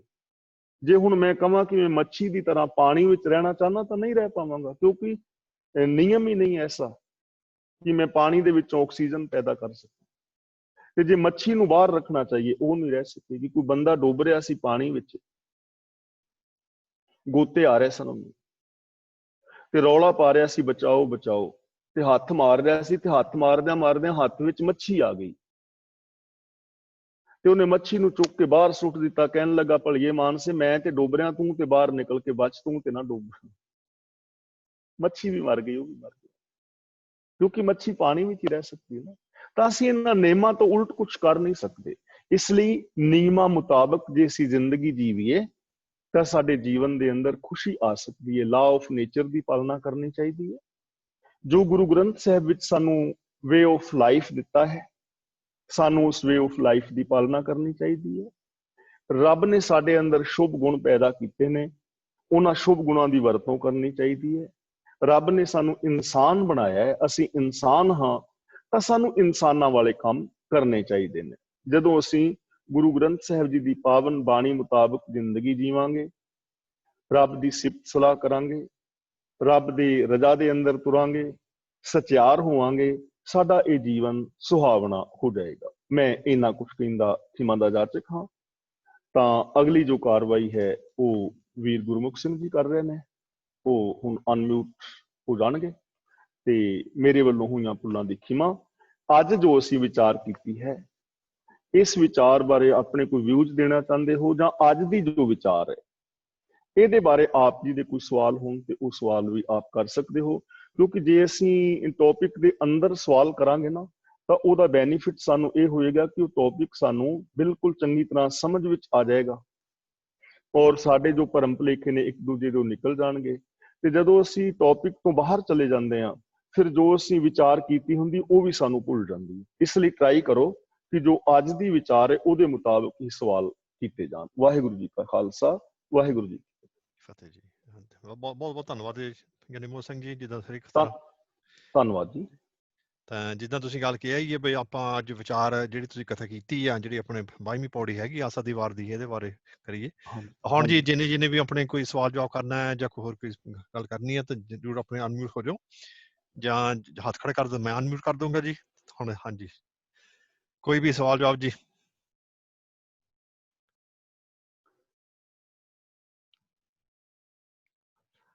ਹਾਂਜੀ, ਵਰਕ ਸਾਹਿਬ ਵੀ ਆਏ ਹੋਏ ਆ। ਹਾਂਜੀ ਹਾਂਜੀ, ਮੈਂ ਸ਼ੁਰੂ ਕਰ ਦਿੰਦਾ। ਹਾਂਜੀ ਨਰਿੰਦਰ ਸਿੰਘ ਕਰੋ ਜੀ। ਹਾਂਜੀ, ਜਿਹੜੀ ਤੁਸੀਂ ਐਗਜ਼ਾਮਪਲ ਦਿੱਤੀ ਹੈਗੀ ਹੈ ਕਿ ਚੀਜ਼ ਵਸਤੂ ਕੱਢ ਕੇ ਦੂਜੀ ਵਸਤੂ ਪਾਉਣੀ, ਮਤਲਬ ਦਿਮਾਗ ਦੇ ਵਿੱਚੋਂ ਜਿਹੜੀਆਂ ਗੱਲਾਂ ਹੁੰਦੀਆਂ ਨੇਗੀਆਂ ਉਹ ਕੱਢਣੀਆਂ ਮਤਲਬ ਬਹੁਤ ਔਖੀਆਂ ਨੇਗੀਆਂ। ਉਹਦੇ ਲਈ ਕੋਈ ਐਕਸਰਸਾਈਜ਼ ਹੈ ਕੋਈ? ਹਾਂਜੀ, ਉਹਦੇ ਵਾਸਤੇ ਅਸੀਂ ਇਸ ਤਰ੍ਹਾਂ ਕਰ ਸਕਦੇ ਹਾਂ, ਇੱਕ ਨਾ ਐਗਜ਼ਾਮਪਲ ਲੈ ਸਕਦੇ ਹਾਂ। ਸਿਰਫ ਉਹ ਐਗਜ਼ਾਮਪਲ ਦਾ ਇੱਕ ਪੱਖ ਹੀ ਲੈਣਾ। ਮੰਨ ਲਓ ਕਿ ਮੈਂ ਤੁਹਾਨੂੰ ਇੱਕ ਗਲਾਸ ਚਾਹ ਦਾ ਦਿਨਾ ਭਰਿਆ ਹੋਇਆ, ਔਰ ਮੈਂ ਤੁਹਾਨੂੰ ਕਹਿਣਾ ਵੀ ਇਹਨੂੰ ਪਾਣੀ ਦਾ ਭਰ ਕੇ ਲਿਆਓ, ਲੇਕਿਨ ਇਹ ਗਲਾਸ ਨੂੰ ਟੇਢਾ ਨਹੀਂ ਕਰਨਾ, ਸਿੱਧਾ ਹੀ ਰੱਖਣਾ। ਗਲਾਸ ਸਿੱਧਾ ਹੀ ਬੈਡ ਹੋ ਗਈ ਜੀ। ਹਾਂਜੀ, ਆਵਾਜ਼ ਆ ਰਹੀ ਜੀ ਮੇਰੀ? ਹੈਲੋ, ਹਾਂਜੀ ਆ ਰਹੀ, ਹਾਂਜੀ ਕਰੋ ਜੀ। ਮੰਨ ਲਓ ਮੈਂ ਤੁਹਾਨੂੰ ਇੱਕ ਗਲਾਸ ਦੇਣਾ ਚਾਹ ਦਾ ਭਰਿਆ ਹੋਇਆ, ਤੇ ਮੈਂ ਤੁਹਾਨੂੰ ਕਹਿਣਾ ਵੀ ਚਾਹ ਬਾਹਰ ਕੱਢਣੀ ਹੈ, ਇਸ ਗਲਾਸ ਨੂੰ ਪਾਣੀ ਦਾ ਭਰ ਕੇ ਲਿਆਓ, ਲੇਕਿਨ ਇਹਨੂੰ ਟੇਢਾ ਨਹੀਂ ਕਰਨਾ, ਪੁੱਠਾ ਨਹੀਂ ਕਰਨਾ, ਟੇਢਾ ਨਹੀਂ ਕਰਨਾ, ਗਲਾਸ ਬਿਲਕੁਲ ਸਿੱਧਾ ਰੱਖਣਾ ਤੇ ਪਾਣੀ ਦਾ ਭਰ ਕੇ ਲਿਆਉਣਾ। ਹੁਣ ਤੁਸੀਂ ਕਹੋਗੇ ਕਿ ਨਹੀਂ ਭਰ ਸਕਦਾ, ਲੇਕਿਨ ਭਰ ਜਾਏਗਾ, ਕਿਉਂਕਿ ਤੁਸੀਂ ਪਾਣੀ ਦੀ ਟੂਟੀ ਚਲਾਓ, ਉਹਨੂੰ ਥੱਲੇ ਰੱਖ ਦਿਓ ਔਰ ਪਾਣੀ ਉੱਤੋਂ ਛੱਡ ਦਿਓ। ਕੀ ਹੋਏਗਾ ਕਿ ਪਾਣੀ ਪੈ ਕੇ ਉਹ ਡੁੱਲਦਾ ਜਾਏਗਾ, ਹੌਲੇ ਹੌਲੇ ਪਾਣੀ ਭਰ ਜਾਏਗਾ ਔਰ ਚਾਹ ਬਾਹਰ ਨਿਕਲ ਜਾਏਗੀ, ਸਾਫ਼ ਹੋ ਜਾਏਗਾ। ਜਿੰਨੀ ਜੇ ਇੱਕ ਇੱਕ ਬੂੰਦ ਪਾਓਗੇ ਤੇ ਦੇਰ ਲੱਗੇਗੀ, ਜੇ ਪ੍ਰੈਸ਼ਰ ਦੇ ਨਾਲ ਪਾਓਗੇ ਤਾਂ ਉਹ ਜਲਦੀ ਭਰ ਜਾਏਗਾ। ਤਾਂ ਇੱਕ ਮਿਸਾਲ ਹੈ ਸਿਰਫ। ਸਾਡੇ ਦਿਮਾਗ ਦੇ ਵਿੱਚ ਨੈਗੇਟਿਵ ਵਿਚਾਰ ਭਰੇ ਹੋਏ ਨੇ, ਤੇ ਕੁਦਰਤ ਜਿਹੜੀ ਹੈ ਕਦੇ ਵੀ ਕਿਸੇ ਚੀਜ਼ ਨੂੰ ਖਾਲੀ ਨਹੀਂ ਰਹਿਣ ਦਿੰਦੀ। ਫਾਰ ਐਗਜ਼ਾਮਪਲ, ਤੁਸੀਂ ਪਾਣੀ ਦਾ ਗਲਾਸ ਡੋਲ ਦਿੱਤਾ, ਗਲਾਸ ਖਾਲੀ ਹੋ ਗਿਆ, ਪਰ ਗਲਾਸ ਖਾਲੀ ਨਹੀਂ ਹੋਇਆ, ਉਹਦੇ ਵਿੱਚ ਹਵਾ ਭਰ ਗਈ ਨਾਲ ਦੇ ਨਾਲ। ਤਾਂ ਜਦੋਂ ਅਸੀਂ ਕਿਸੇ ਚੀਜ਼ ਨੂੰ ਖਾਲੀ ਛੱਡਦੇ ਹਾਂ, ਉੱਥੇ ਚੀਜ਼ਾਂ ਆ ਜਾਂਦੀਆਂ ਨੇ। ਤਾਂ ਜੇ ਅਸੀਂ ਚਾਹੁੰਦੇ ਹਾਂ ਸਾਡੀ ਜ਼ਿੰਦਗੀ ਵਿੱਚ ਕੋਈ ਨੈਗੇਟਿਵਿਟੀ ਹੈ, ਤਾਂ ਉਹਦੇ ਵਾਸਤੇ ਸਾਨੂੰ ਪੋਜ਼ਿਟਿਵ ਸੋਚਣਾ ਚਾਹੀਦਾ ਹੈ, ਔਰ ਉਹਦੇ ਲਈ ਸਾਨੂੰ ਟਰਾਈ ਕਰਨੀ ਪਵੇਗੀ। ਔਖਾ ਨਹੀਂ ਹੈ, ਕੰਮ ਥੋੜਾ ਜਿਹਾ ਸਾਡੇ ਤੇ ਡਿਪੈਂਡ ਕਰਦਾ ਕਿ ਅਸੀਂ ਕਿੰਨਾ ਕਰ ਸਕਦੇ ਹਾਂ। ਮੈਂ ਆਪਣੇ ਤਜਰਬੇ ਵਿੱਚੋਂ ਕਹਿ ਰਿਹਾ ਤੁਹਾਨੂੰ ਕਿ ਮੇਰੇ ਅੰਦਰ ਕਾਫੀ ਨੈਗੇਟਿਵਿਟੀ ਸੀ, ਲੇਕਿਨ ਮੈਂ ਆਪਣੇ ਲਈ ਇੱਕ ਨਾ ਵਰਡਿੰਗ ਤਿਆਰ ਕੀਤੀ ਹੈ, ਔਰ ਉਸ ਵਰਡਿੰਗ ਨੂੰ ਮੈਂ ਦਿਨ ਦੇ ਵਿੱਚ 30, 40, 50 ਵਾਰੀ ਜਾਂ ਆਮ ਮੈਂ ਰਿਪੀਟ ਕਰ ਦਿੰਦਾ ਵਾਂ, ਤੇ ਹੁਣ ਮੈਨੂੰ ਰਿਪੀਟ ਕਰਨ ਦੀ ਲੋੜ ਨਹੀਂ, ਉਹ ਆਟੋਮੈਟਿਕਲੀ ਹੋ ਗਿਆ। ਜਿਸ ਤਰ੍ਹਾਂ ਫਾਰ ਐਗਜ਼ਾਮਪਲ ਕਿ ਵਾਹਿਗੁਰੂ ਨੇ ਮੈਨੂੰ ਖੁਸ਼ੀਆਂ ਭਰੀ ਜ਼ਿੰਦਗੀ ਬਖਸ਼ੀ ਹੈ। ਹੁਣ ਮੇਰੇ ਅੰਦਰ ਜੇਕਰ ਕਿਤੇ ਚਿੰਤਾ ਹੈ ਤਾਂ ਉਹ ਇਹਦੇ ਨਾਲ ਖਤਮ ਹੋ ਜਾਏਗੀ। ਮੈਂ ਸੋਚ ਵੀ ਰਿਹਾ ਵਾਂ, ਬੋਲ ਵੀ ਰਿਹਾ ਵਾਂ ਔਰ ਐਕਸ਼ਨ ਵੀ ਕਰ ਰਿਹਾ ਵਾਂ। ਇਹ ਨਹੀਂ ਕਿ ਵਾਹਿਗੁਰੂ ਨੇ ਮੈਨੂੰ ਖੁਸ਼ੀਆਂ ਭਰੀ ਜ਼ਿੰਦਗੀ ਬਖਸ਼ੀ, ਇਹ ਨਹੀਂ। ਵਾਹਿਗੁਰੂ ਨੇ ਮੈਨੂੰ ਖੁਸ਼ੀਆਂ ਭਰੀ ਜ਼ਿੰਦਗੀ ਬਖਸ਼ੀ ਹੈ। ਮੇਰੇ ਅੰਦਰ ਹਰ ਕੰਮ ਕਰਨ ਦੀ ਤਾਕਤ ਹੈ, ਮੇਰੀ ਯਾਦਦਾਸ਼ਤ ਬਹੁਤ ਤੇਜ਼ ਹੈ, ਮੇਰੀਆਂ ਅੱਖਾਂ ਵਿੱਚ ਚਮਕ, ਮੇਰੇ ਚਿਹਰੇ ਤੇ ਨੂਰ, ਮੇਰੇ ਬੁੱਲਾਂ ਤੇ ਮੁਸਕਰਾਹਟ ਹੈ। ਮੈਂ ਸਮੇਂ ਦਾ ਬਹੁਤ ਪਾਬੰਦ ਹਾਂ, ਮੈਂ ਸਾਰਿਆਂ ਦੇ ਨਾਲ ਪਿਆਰ ਔਰ ਸਤਿਕਾਰ ਵਾਲਾ ਵਿਹਾਰ ਕਰਨਾ, ਸਾਰਿਆਂ ਤੋਂ ਮੈਨੂੰ ਪਿਆਰ ਔਰ ਸਤਿਕਾਰ ਮਿਲਦਾ ਹੈ। ਮੈਂ ਆਪਣੇ ਆਪ ਤੋਂ, ਆਪਣੇ ਪਰਿਵਾਰ ਤੋਂ, ਸੱਜਣਾ ਮਿੱਤਰਾਂ ਤੋਂ, ਰਿਸ਼ਤੇਦਾਰਾਂ ਤੋਂ ਸੰਤੁਸ਼ਟ ਹਾਂ, ਮੈਂ ਖੁਸ਼ ਹਾਂ, ਮੈਂ ਪ੍ਰਸੰਨ ਹਾਂ, ਮੈਂ ਰਿਲੈਕਸ ਹਾਂ। ਇਹਨਾਂ ਚੀਜ਼ਾਂ ਨੂੰ ਘੱਟ ਤੋਂ ਘੱਟ 21 ਵਾਰੀ ਦਿਨ ਦੇ ਅੰਦਰ ਰਿਪੀਟ ਕਰੋ, ਔਰ ਘੱਟ ਤੋਂ ਘੱਟ 21 ਦਿਨ ਤੱਕ ਕਰੋ। ਇਹ ਜਿਹੜਾ 21 ਮੈਂ ਕਹਿ ਰਿਹਾ, ਇਹ ਕੋਈ ਪੰਡਤਾਂ ਵਾਲਾ ਫਾਰਮੂਲਾ ਨਹੀਂ ਹੈ, ਕਿਉਂਕਿ ਜਿਹੜੀ ਚੀਜ਼ ਅਸੀਂ 20-21 ਵਾਰੀ ਰਿਪੀਟ ਕਰਦੇ ਹਾਂ, ਉਹ ਸਾਡੇ ਸਬਕੌਨਸ਼ੀਅਸ ਮਾਈਂਡ ਅੰਦਰ ਚਲੀ ਜਾਂਦੀ, ਤੇ ਜੋ ਸਾਡੇ ਸਬਕੌਨਸ਼ੀਅਸ ਮਾਈਂਡ ਅੰਦਰ ਚਲੀ ਜਾਏ, ਸਬਕੌਨਸ਼ੀਅਸ ਮਾਈਂਡ ਤੋਂ ਸਾਡੇ ਕੌਨਸ਼ੀਅਸ ਮਾਈਂਡ ਨੂੰ ਸਿਗਨਲ ਮਿਲਦੇ ਨੇ, ਵੈਸੇ ਹੀ ਅਸੀਂ ਹੋ ਜਾਂਦੇ ਹਾਂ। ਡਾਕਟਰ ਸਰੂਪ ਸਿੰਘ ਮਰਵਾਹਾ ਦੀ ਕਿਤਾਬ ਹੈ ਚਿੰਤਾ, ਰੋਗ, ਕਾਰਨ ਤੇ ਉਪਾਅ। ਇਹ ਕਿਤਾਬ ਹਰ ਵੀਰ ਭੈਣ ਨੂੰ ਪੜ੍ਹਨੀ ਚਾਹੀਦੀ ਹੈ, ਬਹੁਤ ਵਧੀਆ। ਉਹ ਕਹਿੰਦਾ ਕਿ ਸਾਡੀਆਂ ਜਿਹੜੀਆਂ ਚਿੰਤਾਵਾਂ ਜਾਂ ਨੈਗੇਟਿਵਿਟੀ ਹੈ, ਇਹ ਸਿਰਫ ਇੱਕ ਆਦਤ ਹੈ, ਤੇ ਜਿਹੜੀ ਆਦਤ ਸਿੱਖੀ ਜਾ ਸਕਦੀ ਹੈ, ਉਹ ਭੁਲਾਈ ਵੀ ਜਾ ਸਕਦੀ ਹੈ। ਦੂਜੀ ਆਦਤ ਬਦਲਣ ਵਾਸਤੇ ਸਾਨੂੰ 20-21 ਦਿਨ ਦਾ ਟਾਈਮ ਲੱਗਦਾ ਹੈ। ਤਾਂ ਅਸੀਂ 20-21 ਦਿਨ ਦੇ ਅੰਦਰ ਇਹਨਾਂ ਚੀਜ਼ਾਂ ਨੂੰ ਸਿੱਖ ਸਕਦੇ ਹਾਂ, ਲੇਕਿਨ ਟਰਾਈ ਕਰਨੀ ਪਵੇਗੀ ਕੰਟੀਨਿਊ। ਜੇ ਅਸੀਂ ਐਵੇਂ ਕਰਦੇ ਹਾਂ ਤਾਂ ਬਹੁਤ ਕੁਝ ਬਦਲਿਆ ਜਾ ਸਕਦਾ ਹੈ। ਹਾਂਜੀ ਵੀਰ ਜੀ। ਹਾਂਜੀ, ਥੈਂਕ ਯੂ ਜੀ। ਨਰਿੰਦਰ ਸਿੰਘ ਜੀ, ਹੋਰ ਕੋਈ ਕੁਐਸਚਨ ਜੀ? ਮੈਨੂੰ ਲੱਗਦਾ ਨਰਿੰਦਰ ਸਿੰਘ ਦੀ ਆਪਣੀ ਲਾਈਨ ਫ੍ਰੀਜ਼ ਹੋਈ ਲਾਈਨ ਹੋਇਆ। ਬਹੁਤ ਬੈਡ ਹੈ ਜੀ। ਹਾਂਜੀ, ਲਾਈਨ ਥੋੜੀ ਉਹਨਾਂ ਦੀ ਫ੍ਰੀਜ਼ ਹੋਈ ਆ। ਆਪਾਂ ਗਾਹਾਂ ਚੱਲੀਏ ਜੀ ਆਪਣੇ। ਹਾਂਜੀ ਹਾਂਜੀ, ਨਰਿੰਦਰ ਸਿੰਘ ਜੀ। ਹਾਂਜੀ ਹਾਂਜੀ, ਬਹੁਤ ਬਹੁਤ ਠੀਕ ਹੈ ਜੀ, ਮੈਂ ਫਿਰ ਸੁਣ ਲਾਂਗਾ। ਹਾਂਜੀ, ਥੈਂਕ ਯੂ ਜੀ। ਆਪਣੇ ਸਤਨਾਮ ਸਿੰਘ ਜੀ, ਤੁਸੀਂ ਵੀ ਅਨਮਿਊਟ ਹੋਏ ਹੋ ਜੀ। ਹੈਲੋ। ਵਾਹਿਗੁਰੂ ਜੀ ਕਾ ਖਾਲਸਾ, ਵਾਹਿਗੁਰੂ ਜੀ ਕੀ ਫਤਿਹ। ਗਿਆਨੀ ਜੀ, ਫਤਿਹ ਜੀ। ਆਪਣੇ ਬੜੀ ਸੁਚੱਜੇ ਢੰਗ ਨਾਲ ਇਸ ਪੌੜੀ ਦੀ ਵਿਆਖਿਆ ਕੀਤੀ ਹੈ। ਪਰਮਾਤਮਾ ਦੀ ਸ਼ਰਨ ਵਿੱਚ ਆਉਣ ਨਾਲ, ਸਿਮਰਨ ਕਰਨ ਨਾਲ ਗੁਰਮੁਖ ਪਿਆਰਿਆਂ ਨੂੰ ਸੱਚਾ ਜੀਵਨ ਬਣਾ ਲੈਣਾ ਤੇ ਗੁਰੂ ਦੀ ਦਸੀ ਹੋਈ ਗੁਰੂ ਦੀ ਸੇਵਾ ਨਾਲ ਆਤਮਿਕ ਆਨੰਦ ਪ੍ਰਾਪਤ ਕਰ ਸਕਦੇ ਹਨ। ਤੇ ਜਿਸ ਤਰ੍ਹਾਂ ਮਹਾਰਾਜ ਆਪ ਨੇ ਦਿੱਤਾ, ਜੋ ਜੀਏ ਹੋਏ ਸੋ ਉਗਵੇ, ਮੂੰਹ ਕਾ ਕਿਹਾ ਵਾਓ। ਜੇ ਅਸੀਂ ਪਾਠ ਅਰਥ ਸਮਝ ਕੇ ਕਰੀਏ ਤੇ ਉਸ ਨੂੰ ਦਿਲ ਦਿਮਾਗ 'ਚ ਬਿਠਾ ਲਈਏ, ਉਹਦੇ ਅਰਥਾਂ ਨੂੰ, ਤਾਂ ਉਸਦਾ ਬੀਜ ਜ਼ਰੂਰ ਮਿਲੂਗਾ ਤੇ ਉਸਦਾ ਫਲ ਵੀ ਜ਼ਰੂਰ ਮਿਲੂਗਾ ਜੀ। ਬਿਲਕੁਲ ਹੈ ਜੀ। ਤੇ ਬਿਲਕੁਲ। ਮੂੰਹ ਕਾ ਕਿਹਾ ਵਾਓ, ਜੇ ਅਸੀਂ ਗਿਣਤੀ ਮਿਣਤੀ ਦੇ ਜਾਂ ਸੁੱਖਾ ਸੁੱਖੀਆਂ ਹੁਣ 40 ਪਾਠ ਕਰੀਏ, 40 ਦਿਨ ਗੁਰਦੁਆਰੇ ਜਾਣਾ, ਇੱਥੇ ਉਹ ਢੁੱਕ ਸਕਦਾ ਜੀ ਇਹ ਮੂੰਹ ਕਾ ਕਿਹਾ ਵਾਓ? ਹਾਂਜੀ ਬਿਲਕੁਲ ਢੁੱਕ ਸਕਦਾ, ਕਿਉਂਕਿ ਅਸੀਂ ਕਰ ਨਹੀਂ ਨਾ ਰਹੇ। ਜੇ ਅਸੀਂ ਉੱਤੇ ਅਮਲ ਨਹੀਂ ਕਰਦੇ ਫਿਰ ਕੁਛ ਨਹੀਂ ਹੈ। ਅਸੀਂ ਪਿੱਛੇ ਪੜ੍ਹ ਆਏ ਹਾਂ, ਸ਼ੀਸ਼ ਨਿਵਾਇਆ ਕਿਆ ਥੀਏ ਨਾ ਹृदय कसूदे जाहे, और क्या पढ़िए क्या गुनिए, क्या वेद पुराना सुनिए, पढ़े सुने क्या हुई, जो सहज ना मिले उसको। ਇੱਕ ਹੋਰ ਜਿਸ ਤਰ੍ਹਾਂ ਇੱਥੇ ਆਉਂਦਾ ਆਪਣੇ ਪੌੜੀ ਦੇ ਵਿੱਚ, ਮਹੱਲਾ ਦੂਜਾ, ਸ੍ਰੀ ਗੁਰੂ ਅੰਗਦ ਦੇਵ ਜੀ ਦੇ, ਨਾਲਿਆਂ ਨੇ ਦੋਸਤੀ ਵਡਾਰੂ ਸੋਨੇ, ਹਾਂਜੀ, ਪਾਣੀ ਅੰਦਰ ਲੀਕ ਜਿਉ ਜਿਸ ਕੋ ਇਸ ਦਾ ਥਾਉ ਤੇ। ਇਹ ਚੌਥਾ। ਫਿਰ ਜੀ ਉਹਨੇ ਮਹਾਰਾਜ ਨੇ ਫਿਰ ਮਹੱਲਾ ਦੂਜਾ ਪੜਿਆ ਵਿੱਚ ਕੀਤਾ ਜੀ। ਤੇ ਉਹਦੇ ਵਿੱਚ ਜਿੱਦਾਂ ਉਹਨੀ ਸੀਰੀਅਲ ਤਾਂ ਜਿੱਦਾਂ ਪਾਏ ਆ 3 4 5, ਤੇ ਇਹਦੇ ਵਿੱਚ ਕੋਈ ਮਹੱਲਾ ਜਿਹੜਾ ਦਿਸ਼ਾ, ਇਹਦੇ ਵਿੱਚ ਕੋਈ ਅਰਥ ਹੈ ਜਾਂ ਕਿ ਵਿਸ਼ਰਾਮ ਹੈ ਜਾਂ ਕਿੱਦਾਂ ਇਹਨਾਂ ਦੇ ਮਹਾਰਾਜ ਨੇ ਇਹ ਜਿਹੜਾ ਮਹਿਲਾ ਪਾਇਆ ਨਾ, ਹਾਂਜੀ, ਇਹਦਾ ਸਿਰਫ ਇੰਨਾ ਵੀ ਗੁਰੂ ਅੰਗਦ ਦੇਵ ਜੀ ਦੀ ਬਾਣੀ ਹੈ। ਠੀਕ ਹੈ ਜੀ। ਔਰ ਜਿਹੜਾ ਪਿੱਛੇ ਲਿਖਿਆ ਨਾ, ਦੇਖੋ, ਨਾਨਕ ਜਿਸ ਨੂੰ ਲੱਗਾ ਤਿਸ ਮਿਲੇ ਲੱਗਾ ਸੋ ਪ੍ਰਵਾਨ, ਅੱਗੇ ਇੱਕ ਅੰਕ ਆ ਗਿਆ, ਇੱਕ ਜੀ। ਦੂਜਾ ਹੈ ਬੀਜੇ ਵੇਖ ਮੰਗੇ ਅੰਮ੍ਰਿਤ ਵੇਖੋ ਇਹ ਨਿਆਓ, ਇਹ 2 ਅੰਕ ਆ ਗਿਆ। ਇੱਥੇ 2 ਅੰਕ ਦਾ ਮਤਲਬ ਵੀ ਦੂਜਾ ਸ਼ਲੋਕ, ਇਹ 2 ਸ਼ਲੋਕ ਹੋ ਗਏ ਨੇ। ਅੱਗੇ ਹੈਗਾ ਨਾਨਕ ਸਿਫਤ ਵਿਗਾਸ, ਇੱਥੇ 3 ਅੰਕ ਆ ਗਿਆ, ਯਾਨੀ ਗੁਰੂ ਅੰਗਦ ਦੇਵ ਜੀ ਦਾ 3ਜਾ ਸ਼ਲੋਕ ਹੈ। ਅੱਗੇ ਪਾਣੀ ਅੰਦਰ ਲੀਕ ਜੋ ਤਿਸ ਦਾ ਥਾਉ ਨਾ ਥੇ, ਇੱਥੇ 4 ਅੰਕ ਦਾ ਮਤਲਬ ਗੁਰੂ ਅੰਗਦ ਦੇਵ ਜੀ ਦਾ ਇਹ 4ਥਾ ਸ਼ਲੋਕ ਹੋ ਗਿਆ ਇਸ ਲੜੀ ਵਿੱਚ। ਤੇ ਜੇ ਇੱਕ ਚੰਗੀ ਕਰੇ ਦੂਜੀ ਪਿਵੇਰਾਸ, ਇੱਥੇ 5 ਅੰਕ ਅੱਗੇ ਆ ਗਿਆ। ਇਹਦਾ ਮਤਲਬ ਕਿ ਗੁਰੂ ਅੰਗਦ ਦੇਵ ਜੀ ਦੇ ਲੜੀਵਾਰ 5 ਸ਼ਲੋਕ ਨੇ। ਔਰ ਇੱਕ ਮਿੰਟ ਲਈ ਅੱਗੇ ਤੁਸੀਂ ਪੜੋਗੇ, ਪੌੜੀ ਨਾਨਕ ਹੁਕਮ ਨਾ ਚੱਲੇ ਨਾਲ ਖਸਮ ਚੱਲੇ ਅਰਦਾਸ, ਇੱਥੇ ਆ ਗਿਆ 22 ਜੀ। ਇਹਦਾ ਮਤਲਬ ਗੁਰੂ ਨਾਨਕ ਦੇਵ ਜੀ ਦੀ ਇਹ 22ਵੀਂ ਪੌੜੀ ਹੈ। ਇਹਨਾਂ ਅੰਕਾਂ ਦਾ ਬਹੁਤ ਵੱਡਾ ਮਹੰਤ ਹੈ। ਇਹ ਜਦੋਂ ਅਸੀਂ ਇਹਨਾਂ ਬਾਰੇ ਕਿਸ ਦਿਨ ਖੁੱਲੀ ਵਿਚਾਰ ਕਰਾਂਗੇ। ਇਹਨਾਂ ਅੰਕਾਂ ਕਰਕੇ ਹੀ ਗੁਰੂ ਗ੍ਰੰਥ ਸਾਹਿਬ ਦੇ ਵਿੱਚ ਕੋਈ ਮਿਲਾਵਟ ਨਹੀਂ ਕਰ ਸਕਿਆ, ਕਿਉਂਕਿ ਇੱਕ ਸ਼ਬਦ ਬਦਲਣ ਵਾਸਤੇ ਸਾਰੇ ਰਾਗਾਂ ਦੇ ਸਾਰੇ ਅੰਕ ਬਦਲਨੇ ਪੈਣਗੇ। ਇਹ ਗੁਰੂ ਸਾਹਿਬ ਜੀ ਦੀ ਬਹੁਤ ਵਧੀਆ ਸੰਪਾਦਨ ਸ਼ੈਲੀ ਹੈ। ਠੀਕ ਹੈ ਜੀ, ਥੈਂਕ ਯੂ। ਧੰਨਵਾਦ ਜੀ। Thank you Satnam Singh ji. ਆਪਣੇ ਅਵਤਾਰ ਸਿੰਘ ਜੀ ਅਨਮਿਊਟ ਹੋਏ ਜੀ। ਅਵਤਾਰ ਸਿੰਘ ਜੀ, ਸਤਿ ਸ਼੍ਰੀ ਅਕਾਲ ਗਿਆਨੀ ਜੀ। ਤੁਸੀਂ ਬਹੁਤ ਵਧੀਆ ਤੁਸੀਂ ਹੈ ਨਾ ਐਕਸਪਲੇਨ ਕਰ ਰਹੇ ਹੈ, ਬਿਲਕੁਲ ਸਿੰਪਲ ਵੇ। ਉਹਨਾਂ ਨੂੰ ਸਮਝਣਾ ਬਹੁਤ ਸੌਖਾ ਜਿਹਾ, ਜਾਨੀ ਗੱਲ ਸਮਝ ਆ ਜਾਂਦੀ ਹੈ। ਤੁਹਾਡਾ ਬਹੁਤ ਧੰਨਵਾਦ ਆ ਸਾਰਿਆਂ ਨੂੰ। ਸਤਿ ਸ਼੍ਰੀ ਅਕਾਲ। ਸਤਿ ਸ਼੍ਰੀ ਅਕਾਲ। ਥੈਂਕ ਯੂ ਜੀ ਅਵਤਾਰ ਸਿੰਘ ਜੀ। ਹਾਂਜੀ, ਹੋਰ ਜੀ ਆਪਣੇ ਹੋਰ ਕੋਈ? ਹਾਂਜੀ, ਆਪਣੇ ਵਿਰਕ ਸਾਹਿਬ ਜੀ, ਮੈਨੂੰ ਲੱਗਦਾ ਅੱਜ ਤੁਸੀਂ ਗੱਡੀ 'ਚ ਨਹੀਂ, ਅੱਜ ਕਿਤੇ ਘਰੇ ਬੈਠੇ ਜੀ, ਕੰਮ ਤੇ ਗਏ ਹੋਏ ਆ? ਵਾਹਿਗੁਰੂ ਜੀ ਖਾਲਸਾ, ਵਾਹਿਗੁਰੂ ਜੀ ਕੀ ਫਤਿਹ ਜੀ। ਫਤਿਹ ਜੀ। ਫਤਿਹ। ਅੱਜ ਮੈਂ ਘਰੇ ਲੱਗਾ ਸੀ, ਤਾਂ ਹੀ ਸਵੇਰੇ ਕਿਤੇ ਮੈਂ ਅਨਮਿਊਟ ਹੋ ਗਿਆ, ਪਤਾ ਲੱਗਾ ਮੈਨੂੰ ਉਦੋਂ। ਸੁਣਦਾ ਸੀ ਮੈਂ। ਅੱਛਾ, ਠੀਕ ਹੈ ਜੀ। ਹਾਂਜੀ, ਹੋਰ ਕਿਸੇ ਦਾ ਜੀ ਕੋਈ ਸਵਾਲ ਜਵਾਬ? ਹੋਰ ਕਿਸੇ ਨੇ ਕੋਈ ਗੱਲ ਕਰਨੀ ਜੀ? ਹਾਂਜੀ ਹਰਬੰਸ ਸਿੰਘ ਜੀ, ਤੁਸੀਂ ਕੁਛ? ਬਸ ਚਲੋ ਠੀਕ ਹੈ। ਠੀਕ ਹੈ ਜੀ। ਮੈਨੂੰ ਲੱਗਦਾ ਜੀ ਅੱਜ ਆਪਣੇ ਤੁਸੀਂ ਆਪ ਕਰਾਓ ਥੋੜੇ 2 ਬੰਦਿਆਂ ਦਾ, ਬੀਬੀ ਕੁਲਦੀਪ ਕੌਰ ਵੀ ਹੈਗੇ, ਉਹਨਾਂ ਨੂੰ ਕਰਾਓ ਏਦਾਂ ਦੇ। ਹਰਨੇਕ ਸਿੰਘ ਜੀ ਅਨਮਿਊਟ ਹੋ ਗਏ। ਹਰਨੇਕ ਸਿੰਘ ਜੀ ਆ ਗਏ ਜੀ। ਹਾਂਜੀ, ਵਾਹਿਗੁਰੂ ਜੀ ਕਾ ਖਾਲਸਾ, ਵਾਹਿਗੁਰੂ ਜੀ ਕੀ ਫਤਿਹ। ਗਿਆਨੀ ਜੀ ਫਤਿਹ ਜੀ। ਜਿੱਦਾਂ ਤੁਸੀਂ ਰੋਜ਼ ਦੀ ਤਰ੍ਹਾਂ ਬਹੁਤ ਚੰਗੀ ਤਰ੍ਹਾਂ ਸਾਰਾ ਸਾਨੂੰ ਸਮਝਾਉਂਦੇ ਹੈਗੇ ਆ, ਬਹੁਤ ਹੀ ਵਧੀਆ ਲੱਗਦਾ ਤੇ ਕਾਫੀ ਕੁਝ ਤੁਹਾਡੇ ਤੋਂ ਸਿੱਖ ਰਹੇ ਹਾਂ ਰੋਜ਼ ਦੀ ਰੋਜ਼।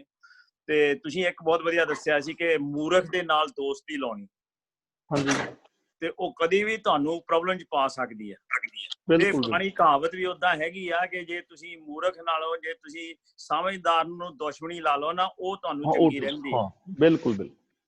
ਤੇ ਇਹ ਬਹੁਤ ਵਧੀਆ। ਦੂਜਾ ਤੁਸੀਂ ਬਹੁਤ ਕੁਝ ਸਿਖਾਇਆ ਕਿ ਜੇ ਬੰਦੇ ਨੂੰ ਕੋਈ ਕੰਮ ਨਹੀਂ ਆਉਂਦਾ ਤਾਂ ਉਹਨੂੰ ਕੰਮ ਲਾ ਦਿਓ, ਜਿੱਦਾਂ ਬ੍ਰਿਕ ਵਰਕ ਜਾਂ ਕੁਝ ਵੀ, ਤੇ ਜੇ ਮਾੜਾ ਜਿਹਾ ਚੰਗਾ ਕਰਦਾ ਅੱਧਾ ਖਰਾਬ ਕਰ ਦਿੰਦਾ। ਬਿਲਕੁਲ ਬਿਲਕੁਲ ਠੀਕ ਹੈ ਜੀ। ਕਿਉਂਕਿ ਮੇਨ ਇਹ ਹੈ ਕਿ ਤੁਸੀਂ ਕਿਹਾ ਵੀ ਪ੍ਰਮਾਤਮਾ ਦਾ ਮੁਕਾਬਲਾ ਨਹੀਂ, ਰੱਬ ਦਾ ਮੁਕਾਬਲਾ ਨਾ ਕਰੋ, ਤੁਸੀਂ ਉਹਦੇ ਤੋਂ ਕੁਝ ਸਿੱਖੋ। ਇਹ ਨਾ ਕਿ ਤੁਸੀਂ ਉਹਨੂੰ ਚੈਲੰਜ ਕਰਨਾ ਸ਼ੁਰੂ ਕਰ ਦਿਓ ਰੱਬ ਨੂੰ ਵੀ ਆਹ ਨਹੀਂ। ਤੇ ਕਈ ਲੋਕ ਕਰਦੇ ਵੀ, ਜਿੱਦਾਂ ਆਪਣੇ ਬਾਬੇ ਬਾਣੀ ਦੇ ਵਿੱਚ ਕਈ ਵਾਰੀ ਜਿਹੜੇ ਹੈਗੇ ਆ ਡੇਰਿਆਂ ਵਾਲੇ, ਉਹ ਚੈਲੰਜ ਵੀ ਕਈ ਪੁਆਇੰਟ ਤੇ ਕਰ ਦਿੰਦੇ ਹੈਗੇ। ਹਾਂਜੀ, ਉਹ ਬਹੁਤ ਵਧੀਆ ਸੀ ਜੀ। ਉਹਦੇ ਜਾਣੀ ਕਿ ਬਾਣੀ ਤੋਂ ਸਾਨੂੰ ਸਿੱਖਣਾ ਚਾਹੀਦਾ, ਨਾ ਬਲਕਿ ਪ੍ਰਮਾਤਮਾ ਨੂੰ ਤੁਸੀਂ ਚੈਲੰਜ ਕਰੋ। ਥੈਂਕ ਯੂ ਗਿਆਨੀ ਜੀ, ਬਸ ਇੰਨਾ ਕਿ ਹੀ ਬਹੁਤ ਵਧੀਆ ਜੀ। ਹਾਂਜੀ ਥੈਂਕ ਯੂ ਹਰਨੇਕ ਸਿੰਘ ਜੀ। ਹਾਂਜੀ ਹੋਰ ਜੀ ਆਪਣੇ ਗੁਰਚਰਨ ਸਿੰਘ ਜਾਂ ਹੋਰ ਆਪਣੀ ਕੋਈ ਭੈਣ ਕੁਲਦੀਪ ਕੌਰ, ਤੁਸੀਂ ਕੁਝ ਆਪਣੇ ਵਿਊ ਜੀ? बहुत अच्छी समझ आई है, समझा रहे हो बहुत अच्छी तरह, इनग्रेन हो रहा हैगा हौली हौली। Thank you. ਧੰਨਵਾਦ। ਮੇਰੇ ਖਿਆਲ ਚ ਵੀਰ ਜੀ ਗੁਰਚਰਨ ਸਿੰਘ ਜੀ। ਗੁਰਚਰਨ ਸਿੰਘ ਜੀ ਹਾਂਜੀ ਗਿਆਨੀ ਜੀ, ਬਸ ਮੈਂ ਇਹੀ ਕਹਿਣਾ ਵੀ ਬਹੁਤ ਸੋਹਣੇ ਤਰੀਕੇ ਨਾਲ ਸਮਝਾਣੇ ਆ ਕਿ ਕੋਈ ਸਵਾਲ ਰਹਿੰਦਾ ਹੀ ਨਹੀਂ ਕਿ ਪੁੱਛਣ ਨੂੰ ਕਿਵੇਂ। ਜਿਹੜੀ ਦੋਸਤੀ ਬਾਰੇ ਤੁਸੀਂ ਮਤਲਬ ਗੱਲ ਕੀਤੀ ਆ, ਬਹੁਤ ਦਿਮਾਗ ਤੇ ਮੇਰੇ ਥੋੜਾ ਹੁਣ ਅਸਰ ਕੀਤਾ, ਕਿਉਂਕਿ 60 ਸਾਲ ਤੋਂ ਮੈਂ ਇੱਥੇ ਰਹਿ ਰਿਹਾ ਹਾਂ ਤੇ ਉਹਦੇ ਵਿੱਚ ਦੌਰਾਨ ਮੈਨੂੰ ਵੀ ਕਈ ਦੋਸਤਾਂ ਨੂੰ ਪਰਖਣਾ ਪਿਆ ਤੇ ਉਹ ਜਿਹੜੀ ਮੂਰਖ ਵਾਲੀ ਗੱਲ ਹੈ ਨਾ, ਵਾਕਿਆ ਹੀ ਉਹ ਸਹੀ ਹੈ। ਬਾਰੇ ਵੇਲੇ ਅਸੀਂ ਵੀ ਗਲਤੀ ਕਰ ਜਾਂਦੇ ਆ ਬੰਦੇ ਨੂੰ ਪਛਾਣਨ ਦੇ ਵਿੱਚ, ਕਿਉਂਕਿ ਮੂਰਖ ਨਾਲ ਦੋਸਤੀ ਕਰ ਲਈ ਤੇ ਪਛਤਾਵਾ ਮਗਰੋਂ ਹੀ ਆਉਂਦਾ। ਬਿਲਕੁਲ ਬਹੁਤ ਮਿਹਰਬਾਨੀ ਸਮਝਾਉਣ ਲਈ, ਯਾਨੀ ਕਿ ਨਾ ਧੰਨਵਾਦ। ਬਹੁਤ ਅੱਛੇ ਤਰੀਕੇ ਨਾਲ ਤੁਸੀਂ ਸਮਝਾਇਆ। ਹਾਂਜੀ ਥੈਂਕ ਯੂ ਜੀ। ਹਾਂਜੀ ਹਾਂਜੀ ਹੋਰ ਕੋਈ ਆਪਣੇ ਪ੍ਰੇਮ ਸੁਣੇ ਵੀ ਆਏ ਹੋਏ ਆ ਜਾਂ ਨਿਰਮਲ ਸਿੰਘ ਹੋਣੀ, ਹੋਰ ਕਿਸੇ ਨੇ ਗੱਲ ਕੋਈ ਕਰਨੀ ਜੀ? ਪ੍ਰਧਾਨ ਨੂੰ ਚਾਂਸ ਦਿਓ ਜੀ। ਮੈਂ ਉਹੀ ਨਿਰਮਲ ਸਿੰਘ ਨੂੰ ਕਹਿਣਾ ਜੀ। ਹਾਂਜੀ ਨਿਰਮਲ ਸਿੰਘ ਅੱਜ ਨਹੀਂ, ਆਪਣੀ ਸ਼ਕਲ ਬਿਲਕੁਲ ਕੋਈ ਹੋਇਆ ਜੀ। ਉਹ ਦੱਸਦੇ ਹੈਗੇ ਆ, ਦੇਖੋ ਆ ਰਹਿ ਗਏ ਆ, ਪਰ ਕੋਈ ਨਹੀਂ ਮੈਨੂੰ ਲੱਗਦਾ ਪ੍ਰਧਾਨ ਸਾਹਿਬ ਅੱਜ ਨਹੀਂ ਕਰਨੀ। ਹਾਂਜੀ ਹੋਰ ਆਪਣੇ ਦਵਿੰਦਰ ਸਿੰਘ ਹੋਣੀ, ਅੱਜ ਕਲਰ ਕੋਆਰਡੀਨੇਸ਼ਨ ਹੋਈ ਹੋਇਆ ਜੀ।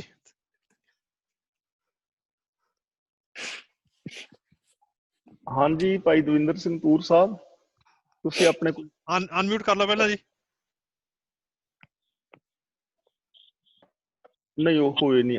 ਚਲੋ ਆਪਣੇ ਮੇਰੇ ਖਿਆਲ ਨਿਰਮਲ ਸਿੰਘ ਆਏ। ਨਿਰਮਲ ਸਿੰਘ ਜੀ ਪ੍ਰਧਾਨ ਜੀ ਆ ਗਏ। ਉਹ ਗੱਲ ਇਹ ਆ ਵੀ ਕਾਫੀ ਚਿਰ ਲੱਗ ਜਾਂਦਾ ਅਨਮਿਊਟ ਕਰਨ ਨੂੰ ਵੀ। ਵਾਹਿਗੁਰੂ ਜੀ ਕਾ ਖਾਲਸਾ, ਵਾਹਿਗੁਰੂ ਜੀ ਕੀ ਫਤਿਹ। ਵਾਹਿਗੁਰੂ ਜੀ ਕੀ ਫਤਿਹ ਜੀ। ਅੱਜ ਤੇ ਇਹ ਧੰਨਵਾਦ ਕਰਨ ਵਾਲੀ ਗੱਲ ਹੀ ਆ ਵੀ ਬਹੁਤ ਸੋਹਣੇ ਐਗਜ਼ਾਮਪਲਾਂ ਦੇ ਕੇ ਨਾ ਸਮਝਾਇਆ, ਤੇ ਸਾਰੇ ਜਿੰਨੇ ਹੈ ਤੇ ਜਿਹੜੀ ਪਹਿਲੀ ਪੌੜੀ ਉਹਦੇ ਨਾਲ ਮਿਲਦਾ ਜੁਲਦਾ ਹੀ ਆ।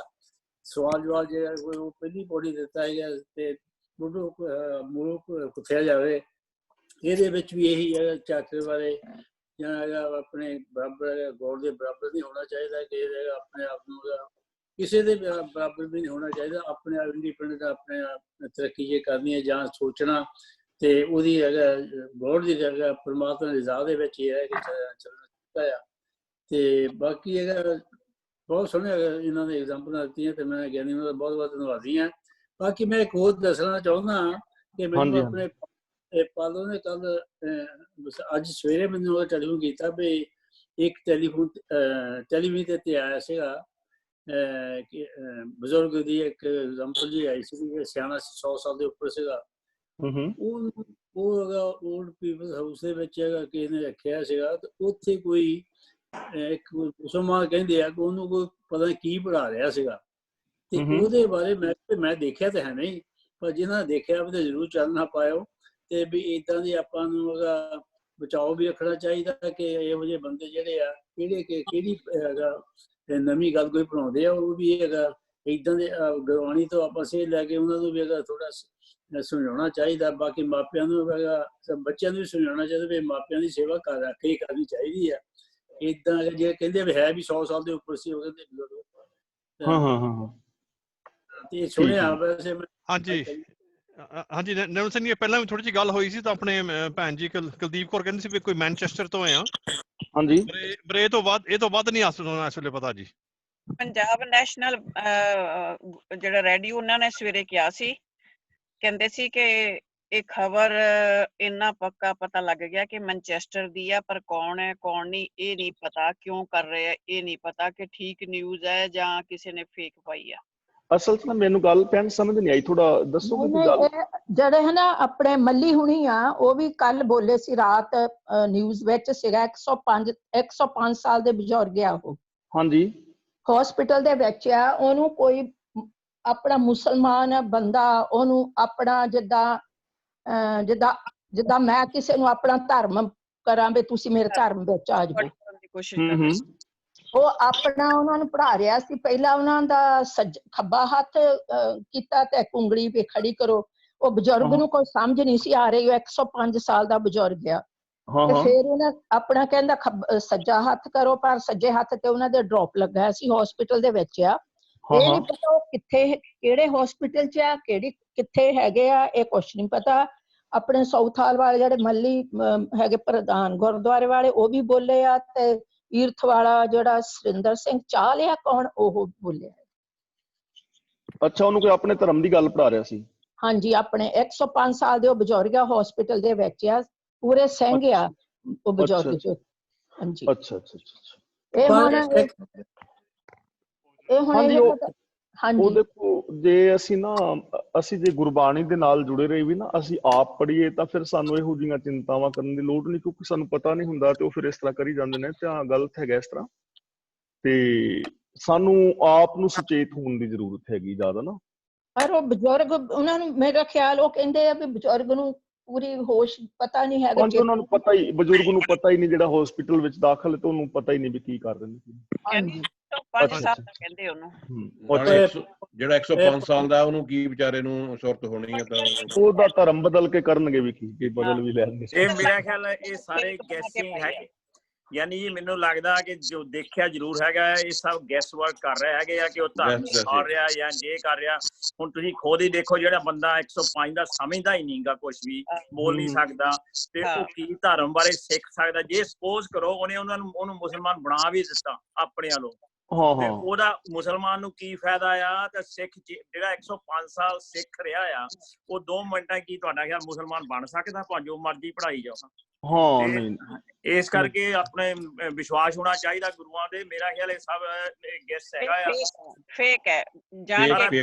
ਭੈਣ ਜੀ ਉਹਨਾਂ ਦੀ ਵਰਡਿੰਗ ਜਿਹੜੀ ਆ, ਮੈਨੂੰ ਅੱਗੇ ਵੀ ਮਾੜਾ ਪਹਿਲਾਂ ਵੀ ਮੈਨੂੰ ਲੱਗਾ ਸੀ ਇਹ ਫੇਕ ਆ, ਕਿ ਤੁਸੀਂ ਖੁਦ ਹੀ ਸੋਚੋ ਆਪ ਹੀ। ਚਲੋ ਜੇ 105 ਸਾਲ ਨੂੰ ਪੜ੍ਹਾ ਵੀ ਦਿੱਤੀਆਂ ਲਾਵਾਂ, ਜੋ ਮਰਜ਼ੀ ਉਹ ਟਰਾਈ ਕਰਦਾ, ਉਹਦੇ ਜਦ ਦਿਮਾਗ 'ਚ ਹੀ ਨਹੀਂ ਪੈ ਰਹੀ ਚੀਜ਼, ਤੇ ਉਹਨੂੰ ਕੀ ਬਣਾਊਗਾ ਉਹ? ਦੇਖੋ ਜੀ, ਉਹ ਗਲਤ ਬੰਦਾ, ਉਹ ਜਿਹੜਾ ਕਰ ਰਿਹਾ ਉਹ ਵੀ ਗਲਤ ਹੈ। ਉਹਦਾ ਮੱਲੀ ਹੁਣੀ ਸਾਰਿਆਂ ਨੇ ਲਾਂਟ ਪਾਈ ਆ, ਇਹ ਤਾਂ ਨਹੀਂ ਹੈਗੀ ਉਹਨਾਂ ਨੇ ਵੀਡੀਓ ਦੇਖੀ ਤਾਂ ਜੋ ਮਰਜ਼ੀ ਕਹਿ ਦੋ, ਪਰ ਜਿਨ੍ਹਾਂ ਨੇ ਬਣਾ ਕੇ ਪਾਉਂਦੇ ਆ, ਹੋ ਸਕਦਾ ਉਹ ਸਿੱਖਾਂ ਦੀ ਤੇ ਮੁਸਲਮਾਨਾਂ ਦੀ ਝਗੜਾ ਕਰਵਾਉਣਾ, ਕਿ ਉਹਨਾਂ ਦੀ ਨਫ਼ਰਤ ਕਰਾਉਣਾ ਚਾਹੁੰਦੇ ਆ। ਹਾਂ, ਇਹ ਵੀ ਹੋ ਸਕਦਾ ਹੁੰਦਾ, ਕਹਿੰਦੇ ਬਹੁਤ ਹੁੰਦਾ। ਇਦਾਂ ਦੀਆਂ ਚੀਜ਼ਾਂ ਤਾਂ ਚੱਲਦੀਆਂ ਹੋਣ ਦੀਆਂ, ਇਹ ਕੋਈ ਨਵੀਂ ਚੀਜ਼ ਨਹੀਂ, ਇਹ ਬਹੁਤ ਚਿਰਾਂ ਤੋਂ ਹੀ ਚੱਲਦੀਆਂ ਆ ਰਹੀਆਂ ਹੈਗੀਆਂ। ਮੁਸਲਮਾਨ ਚਾਹੁੰਦੇ ਆ ਕਿ ਇਹ ਫਿੱਕ ਪਿਆਰਾ, ਪਰ ਯੂਜਲੀ ਹੁਣ ਵੈਸੇ ਕਾਫੀ ਚੇਂਜ ਹੋ ਰਿਹਾ ਸੀਗਾ। ਇਸ ਵੇਲੇ ਮੁਸਲਮਾਨ ਤਾਂ ਜਦੋਂ ਤੁਸੀਂ ਉਹ ਚਾਹੁੰਦੇ ਆ, ਉਹ ਸਿੱਖਾਂ ਨੂੰ ਆਪਣੇ ਨਾਲ ਰਲਾਉਣਾ ਚਾਹੁੰਦੇ। They want to fight against Indian government. ਹੁਣ ਡਰ ਵੀ ਗੁਰਦੁਆਰਾ ਵੀ ਮੁਸਲਮਾਨਾਂ ਨੇ, ਕਹਿੰਦੇ ਜਿਹੜਾ ਡਰ ਵੀ ਕੀਤੀ ਉਹ ਵੀ ਮੁਸਲਮਾਨ ਨੇ ਕੀਤੀ ਆ। ਕੀ ਪਤਾ ਕਿਹਨੇ ਕਰਾਇਆ ਵਿੱਚੋਂ, ਕੀ ਪਤਾ ਕੀ ਹੋ ਰਿਹਾ, ਲੋਕੀ ਕਰਾਉਂਦੇ ਆ। ਲੋਕੀ ਪੈਸੇ ਦੇ ਦਿੰਦੇ ਆ, ਜਿਹਨੂੰ ਮਰਜ਼ੀ ਦੇ ਦਿਓ, ਮੁਸਲਮਾਨ ਨੂੰ ਦੇ ਦਿਓ, ਕਿਸੇ ਨੂੰ ਦੇ ਦਿਓ, ਕਰਾ ਸਕਦੇ। ਪੋਲਿਟਿਕਸ ਦੇ ਵਿੱਚ ਬਹੁਤ ਕੁਝ ਚੱਲਦਾ। ਦੇਖੋ, ਸਿਆਣੇ ਬੰਦੇ ਤਾਂ ਇਸ ਤਰ੍ਹਾਂ ਕਰਦੇ ਨਹੀਂ, ਇਹਨਾਂ ਤੋਂ ਕਰਾਇਆ ਜਾਂਦਾ ਜਾਂ ਕਿਸ ਤਰ੍ਹਾਂ। ਹੁਣ ਮੈਂ ਤਾਂ ਨਾ ਵੀਡੀਓ ਦੇਖੀ ਨਹੀਂ, ਕਿਉਂਕਿ ਇਸ ਕਰਕੇ ਮੈਂ ਕੋਈ ਕਮੈਂਟ ਨਹੀਂ ਕਰ ਸਕਦਾ। ਦੇਖਿਆ ਹੋਣਾ ਨਹੀਂ ਹੈ, ਜਿਹੜੀ ਗੱਲ ਕਹਿ ਰਹੇ ਆ ਠੀਕ ਭੈਣ ਜੀ ਹੁਣੀ, ਪਰ ਉਹ ਹੈਗੀ ਆ, ਬਜ਼ੁਰਗ ਹੈਗਾ, ਉਹਨੂੰ ਕੋਈ ਸਮਝ ਨਹੀਂ ਲੱਗ ਰਹੀ। ਹਾਂ, ਉਹ ਫੇਕ ਵੀ ਹੋ ਸਕਦੀ ਜਾਂ ਕਿਸ ਤਰ੍ਹਾਂ। ਤੇ ਇਸ ਕਰਕੇ ਉਹ ਹੋ ਸਕਦਾ ਉਹਨਾਂ ਦਾ ਕੋਈ, ਜੇ ਮੈਨਚੈਸਟਰ ਹਸਪੀਟਲ ਜਿਹੜੀ ਮੈਜੋਰਟੀ ਆ ਮੁਸਲਮਾਨਾਂ ਦੀ ਆ, ਉੱਥੇ ਹੋ ਸਕਦਾ ਉਹਨੂੰ ਜਾਣਨ ਵਾਲਾ ਹੀ ਹੋਵੇ, ਉਹਦਾ ਕਲੋਜ਼ ਹੀ ਹੋਵੇ।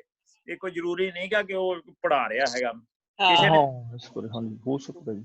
ਹੁਣ ਦੇਖੋ, ਸਾਡੇ ਵੀ ਆਪਾਂ ਜਿੰਨੇ ਵੀ ਬੰਦੇ ਇੱਥੇ ਰਹਿ ਰਹੇ ਆ, ਹਰੇਕ ਨੂੰ ਆਪਣੇ ਮੁਸਲਮਾਨ ਜਾਣਦੇ ਹੈਗੇ, ਦੋਸਤ ਵੀ ਹੈਗੇ ਆ, ਕਈ ਦੁਸ਼ਮਣ, ਚਲੋ ਜੋ ਮਰਜ਼ੀ ਤੁਸੀਂ ਕਹਿ ਲਓ। ਤੇ ਕਈ ਵਾਰੀ ਅਸੀਂ ਹੁਣ ਇੱਕ ਦੂਜੇ ਦੇ ਦੁੱਖ ਸੁੱਖ 'ਚ ਇਕੱਠੇ ਵੀ ਹੁੰਨੇ ਆ, ਹੈ ਕਿ ਨਹੀਂ। ਅਸੀਂ ਇਹ ਤਾਂ ਨਹੀਂ ਕਿ ਉੱਥੇ ਜੋ ਜਿਹੜੀ ਗੱਲ ਹੋ ਰਹੀ ਹੁੰਦੀ ਆ ਵੀ ਤੁਹਾਨੂੰ ਨਹੀਂ ਮੁਸਲਮਾਨ ਬਣਾ ਲੈਣਾ ਜਾਂ ਅਸੀਂ ਉਹਨਾਂ ਨੂੰ ਸਿੱਖ ਬਣਾ ਲੈਣਾ। ਕਾਮਨ ਸੈਂਸ ਤਾਂ ਇਹ ਕਹਿੰਦੀ ਆ ਕਿ 105 ਸਾਲ ਦੇ ਬੰਦੇ ਨੂੰ ਸਪੋਜ਼ ਉਹਨੂੰ ਜੇ ਤੁਸੀਂ ਮੁਸਲਮਾਨ ਜੋ ਮਰਜੀ ਉਹ ਪੜ੍ਹਾਈ ਜਾਵੇ, ਜਿਹਨੂੰ ਪਹਿਲੀ ਗੱਲ ਤਾਂ ਉਹਦਾ ਦਿਮਾਗ ਨਹੀਂ ਕੰਮ ਕਰਦਾ, ਜਿਹੜਾ ਬਿਮਾਰ ਆ, ਉਹਨੂੰ ਕੀ ਪੜਾਊਗਾ, ਕੀ ਸਿਖਾ ਲੂ, ਬਣਾ ਵੀ ਦਊਗਾ ਚਲੋ ਗੱਲੀ ਬਾਤੀ ਆਪਣੇ ਰੂਹ ਖੁਸ਼ ਕਰਨ ਨੂੰ ਮੁਸਲਮਾਨ ਬਣਾ ਦਊਗਾ, ਪਰ ਜਿਹਨੂੰ ਮੋਰਲੇ ਨੂੰ ਪਤਾ ਹੀ ਕੁਛ ਨਹੀਂ ਲੱਗਾ ਤੇ ਉਹਦਾ ਕੀ ਫਰਕ ਪੈਂਦਾ ਉਹਦੇ ਕਲਚਰ ਤੇ ਉਹਦੇ ਸਿੱਖੀ ਤੇ? ਕੁਛ ਨਹੀਂ ਮੇਰੇ ਖਿਆਲ ਚ ਤਾਂ ਵੀ ਇਹ ਕੋਈ ਖਾਸ ਨਹੀਂ। ਯਾਨੀ ਜੀ ਇਸ ਤਰ੍ਹਾਂ ਹੈਗਾ, ਇੱਥੇ ਜਦੋਂ ਹਸਪਤਾਲਾਂ ਚ ਕੋਈ ਮਰਦਾ ਹੈ ਨਾ ਤਾਂ ਕੋਈ ਨਾ ਕਿਸੇ ਤੋਂ ਉਸ ਵੇਲੇ ਪ੍ਰੇਅਰ ਕਰਾਉਂਦੇ ਆ। ਜੇ ਉੱਥੇ ਕੋਈ ਸਰਦਾਰ ਨਾ ਹੋਵੇ, ਕੋਈ ਮੁਸਲਮਾਨ ਹੋਵੇ ਜਾਂ ਕੋਈ ਈਸਾਈ ਹੋਵੇ ਤੇ ਫਿਰ ਉਹਨਾਂ ਨੂੰ ਕਹਿ ਦਿੰਦੇ ਪ੍ਰੇ ਕਰ ਦੋ। ਹੁਣ ਮੈਂ ਹਸਪਤਾਲ ਕੰਮ ਕਰਦੀ ਹੋਵਾਂ ਤੇ ਹੋਵੇ ਕੋਈ ਮੁਸਲਮਾਨ ਜਾਂ ਕੋਈ ਈਸਾਈ ਮਰ ਰਿਹਾ ਹੋਵੇ ਤੇ ਮੈਂ ਕਿਹੜੀ ਪ੍ਰੇਅਰ ਕਰੂੰਗੀ? ਮੈਨੂੰ ਤਾਂ ਮੈਂ ਉਹੀ ਅਰਦਾਸ ਹੀ ਕਰੋਗੇ। ਹਾਂਜੀ ਹਾਂ, ਜਿਹੜੀ ਤੁਹਾਨੂੰ ਆਉਂਦੀ ਉਹੀ ਕਰੋਗੇ। ਇਹ ਗੱਲ ਸਹੀ ਹੈ ਭੈਣ ਜੀ ਉਹਨਾਂ ਦੀ। ਇੱਕ ਵਾਰੀ ਆਪਣੇ ਗੁਰਮੁਖ ਭਾਜੀ ਹੁਣੀ ਵੀ ਕਿਹਾ ਸੀਗਾ, ਖਿਆਲ ਇਹੀ ਆ ਕਿ ਅਰਦਾਸ ਕਰਦਾ ਹੋਊਗਾ, ਮੇਰਾ ਖਿਆਲ ਹੈ ਕਿ ਕੁਛ ਵੀ ਕਰਦਾ ਹੋ ਤਾਂ ਬਣਾਉਣ ਵਾਲੇ ਵੀਡੀਓ ਬਣਾ ਕੇ ਅਰਦਾਸ ਨਹੀਂ ਸੀ ਕਰਦਾ ਬਿਲਕੁਲ। ਕਿਉਂਕਿ ਭੈਣ ਜੀ ਜ਼ਰੂਰੀ ਨਹੀਂ ਉਹ ਅਰਦਾਸ ਆਪਣੀ ਕਰਦਾ ਹੋਵੇ, ਉਹ ਆਪਣੀ ਇਲਮ ਪੜਦਾ ਹੋਵੇ, ਉਹ ਆਪਣੇ ਦੇ ਵਿੱਚ ਹੁਣ ਇਹ ਆਪ ਜਾਣਦਾ ਉਹ ਅਰਦਾਸ ਹੀ ਕਰਨਗੇ ਆਪਣੀ। ਕਿਹੜੀ ਕਰ ਦਿੱਤੀ? ਹੁਣ ਮੈਂ ਜਾਊਂ ਹਸਪਤਾਲ ਇੰਟਰਫੇਥ ਦੇ ਜਾਈਦਾ, ਜਦੋਂ ਜਾਂਦੇ ਆ ਜਦੋਂ ਕੋਈ ਮਰੂ ਤੇ ਉਹ ਕਹਿਣਗੇ ਜੀ ਇੱਥੇ ਇਹਨਾਂ ਦਾ ਬੰਦਾ ਹੈ ਨਹੀਂ, ਤੁਸੀਂ ਕੁਛ ਕਰ ਦੋ ਲਾਸਟ ਮਿੰਟ ਤੇ ਮੈਂ ਕੀ ਕਰੂੰਗੀ? ਮੈਂ ਤਾਂ ਹੱਥ ਜੋੜ ਕੇ ਖੜੂੰਗੀ, ਅਰਦਾਸ ਹੀ ਕਰੂੰਗੀ। ਹਾਂਜੀ, ਉਹ ਜਿਹੜਾ ਹੁਣ ਜਿਸ ਧਰਮ ਨੂੰ ਮੰਨਣ ਵਾਲਾ, ਜੇ ਜਿਸ ਤਰ੍ਹਾਂ ਹੁਣ ਤੁਸੀਂ ਦੱਸ ਰਹੇ ਸਿਚੁਏਸ਼ਨ, ਤਾਂ ਫਿਰ ਉਹ ਆਪਣੇ ਧਰਮ ਵਾਲੀ ਹੀ ਅਰਦਾਸ ਕਰੇਗਾ ਜਿਹੜੀ ਉਹਨਾਂ ਦੀ ਆਪਣੀ ਮਨੌਤ ਹੈਗੀ ਹੈ। ਦੇਖੋ ਇਹ ਜਿੰਨੀ ਬਾਜੀ ਗੱਲ ਵਧਾਈ ਦੇਖੋ ਜੀ, ਕੁਲਦੀਪ ਭੈਣ ਜੀ ਸਹੀ ਕਹਿ ਰਹੇ ਹੈਗੇ ਆ। ਇਹ ਸਿਰਫ ਹੋ ਸਕਦਾ ਉਹ ਉਸ ਵੇਲੇ ਉਹਨੇ ਉੱਥੇ ਕੋਈ ਹੋਰ ਨਹੀਂ ਸੀਗਾ ਤੇ ਉਹਨੇ ਮੁਸਲਮਾਨ ਸੀਗਾ, ਉਹਨੂੰ ਪੁੱਛ ਲਿਆ। ਮੈਂ ਤੁਹਾਨੂੰ ਆਪਣੀ ਦੱਸਦਾ, ਇੱਥੇ ਦੀ ਮੇਰਾ ਦੋਸਤ ਹੀ ਆ, ਆਪਣੇ ਪ੍ਰਧਾਨ ਜੀ ਹੁਣੀ ਵੀ ਜਾਣਦੇ ਆ, ਉਹ ਬਲਦੇਵ ਸਿੰਘ ਸੀਗਾ ਤੇ ਅਸੀਂ ਉਹ ਅਖੀਰਲੇ ਦਮਾਂ ਤੇ ਸੀਗਾ ਹਸਪੀਟਲ ਦੇ ਵਿੱਚ। ਹਾਂਜੀ ਜਾਣਦੇ ਉਹ ਅਖੀਰਲੇ ਤੇ ਉੱਥੇ ਉਹਨੇ ਅਸੀਂ 5-6 ਜਣੇ ਸੀਗੇ ਤੇ ਉੱਥੋਂ ਫਿਰ ਉਹਨਾਂ ਡਾਕਟਰ ਨੇ ਕਿਹਾ ਵੀ ਤੁਹਾਡੇ ਚੋਂ ਕੋਈ ਬੰਦਾ ਹੈਗਾ ਜਿਹੜਾ ਜਾਂ ਫਿਰ ਅਸੀਂ ਕਿਤੇ ਕੋਈ ਜਿਹੜਾ ਅਰਦਾਸ ਕਰ ਸਕਦਾ ਜਾਂ ਪ੍ਰੇ ਕਰ ਸਕਦਾ। ਤੇ ਉੱਥੇ ਫਿਰ ਆਪਣੇ ਕੀ ਨਾਂ ਆ ਬੇਦੀ ਸਾਹਿਬ ਬੇਦੀ ਹੁਣੀ ਆਏ ਸੀ, ਹਾਲੇ ਉਹ ਕਿੰਨੀ ਕੁਦਰਤੀ ਉਹ ਆ ਗਏ ਤੇ ਫਿਰ ਉਹਨਾਂ ਨੇ ਅਰਦਾਸ ਕੀਤੀ ਸੀ ਉਹਦੇ ਲਈ।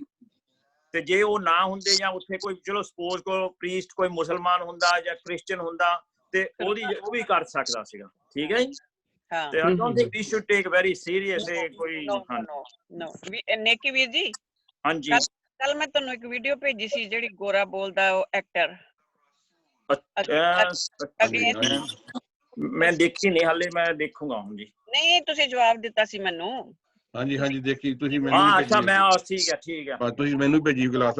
ਯੈਸ ਉਹ ਜਿਹੜਾ ਆਪਣੇ ਉਹ ਕਹਿ ਰਿਹਾ ਸੀ ਇਹਨਾਂ ਨੂੰ ਕੱਢੋ ਬਾਹਰ, ਜਿਹੜੇ ਵਰਕ ਕਰਿਆ ਇਹਨਾਂ ਯੂਜ਼ ਕਰਕੇ ਉਹ ਐਵੇਂ ਉਹ ਕੰਪਲੀਟਲੀ ਫੇਕ ਸੀਗੀ ਜੀ। ਉਹ ਫੇਕ ਆ ਕੀ ਬਣਾ ਕੇ ਇਦਾਂ ਉਹ ਫੇਕ ਹੈ ਜੀ, ਫੇਕ ਪੂਰੀ ਫੇਕ ਹੈ ਉਹ ਕੰਪਲੀਟਲੀ ਫੇਕ। ਉਹ ਤਾਂ ਬਹੁਤ ਬੜਾ ਹੈ, ਉਹਦੇ ਸਿਰ ਤੇ ਜਿਹੜਾ ਬੰਦਾ ਬੋਲ ਰਿਹਾ ਉਹ ਤੇ ਐਕਸ਼ਨ ਲੈ ਸਕਦੇ ਆ।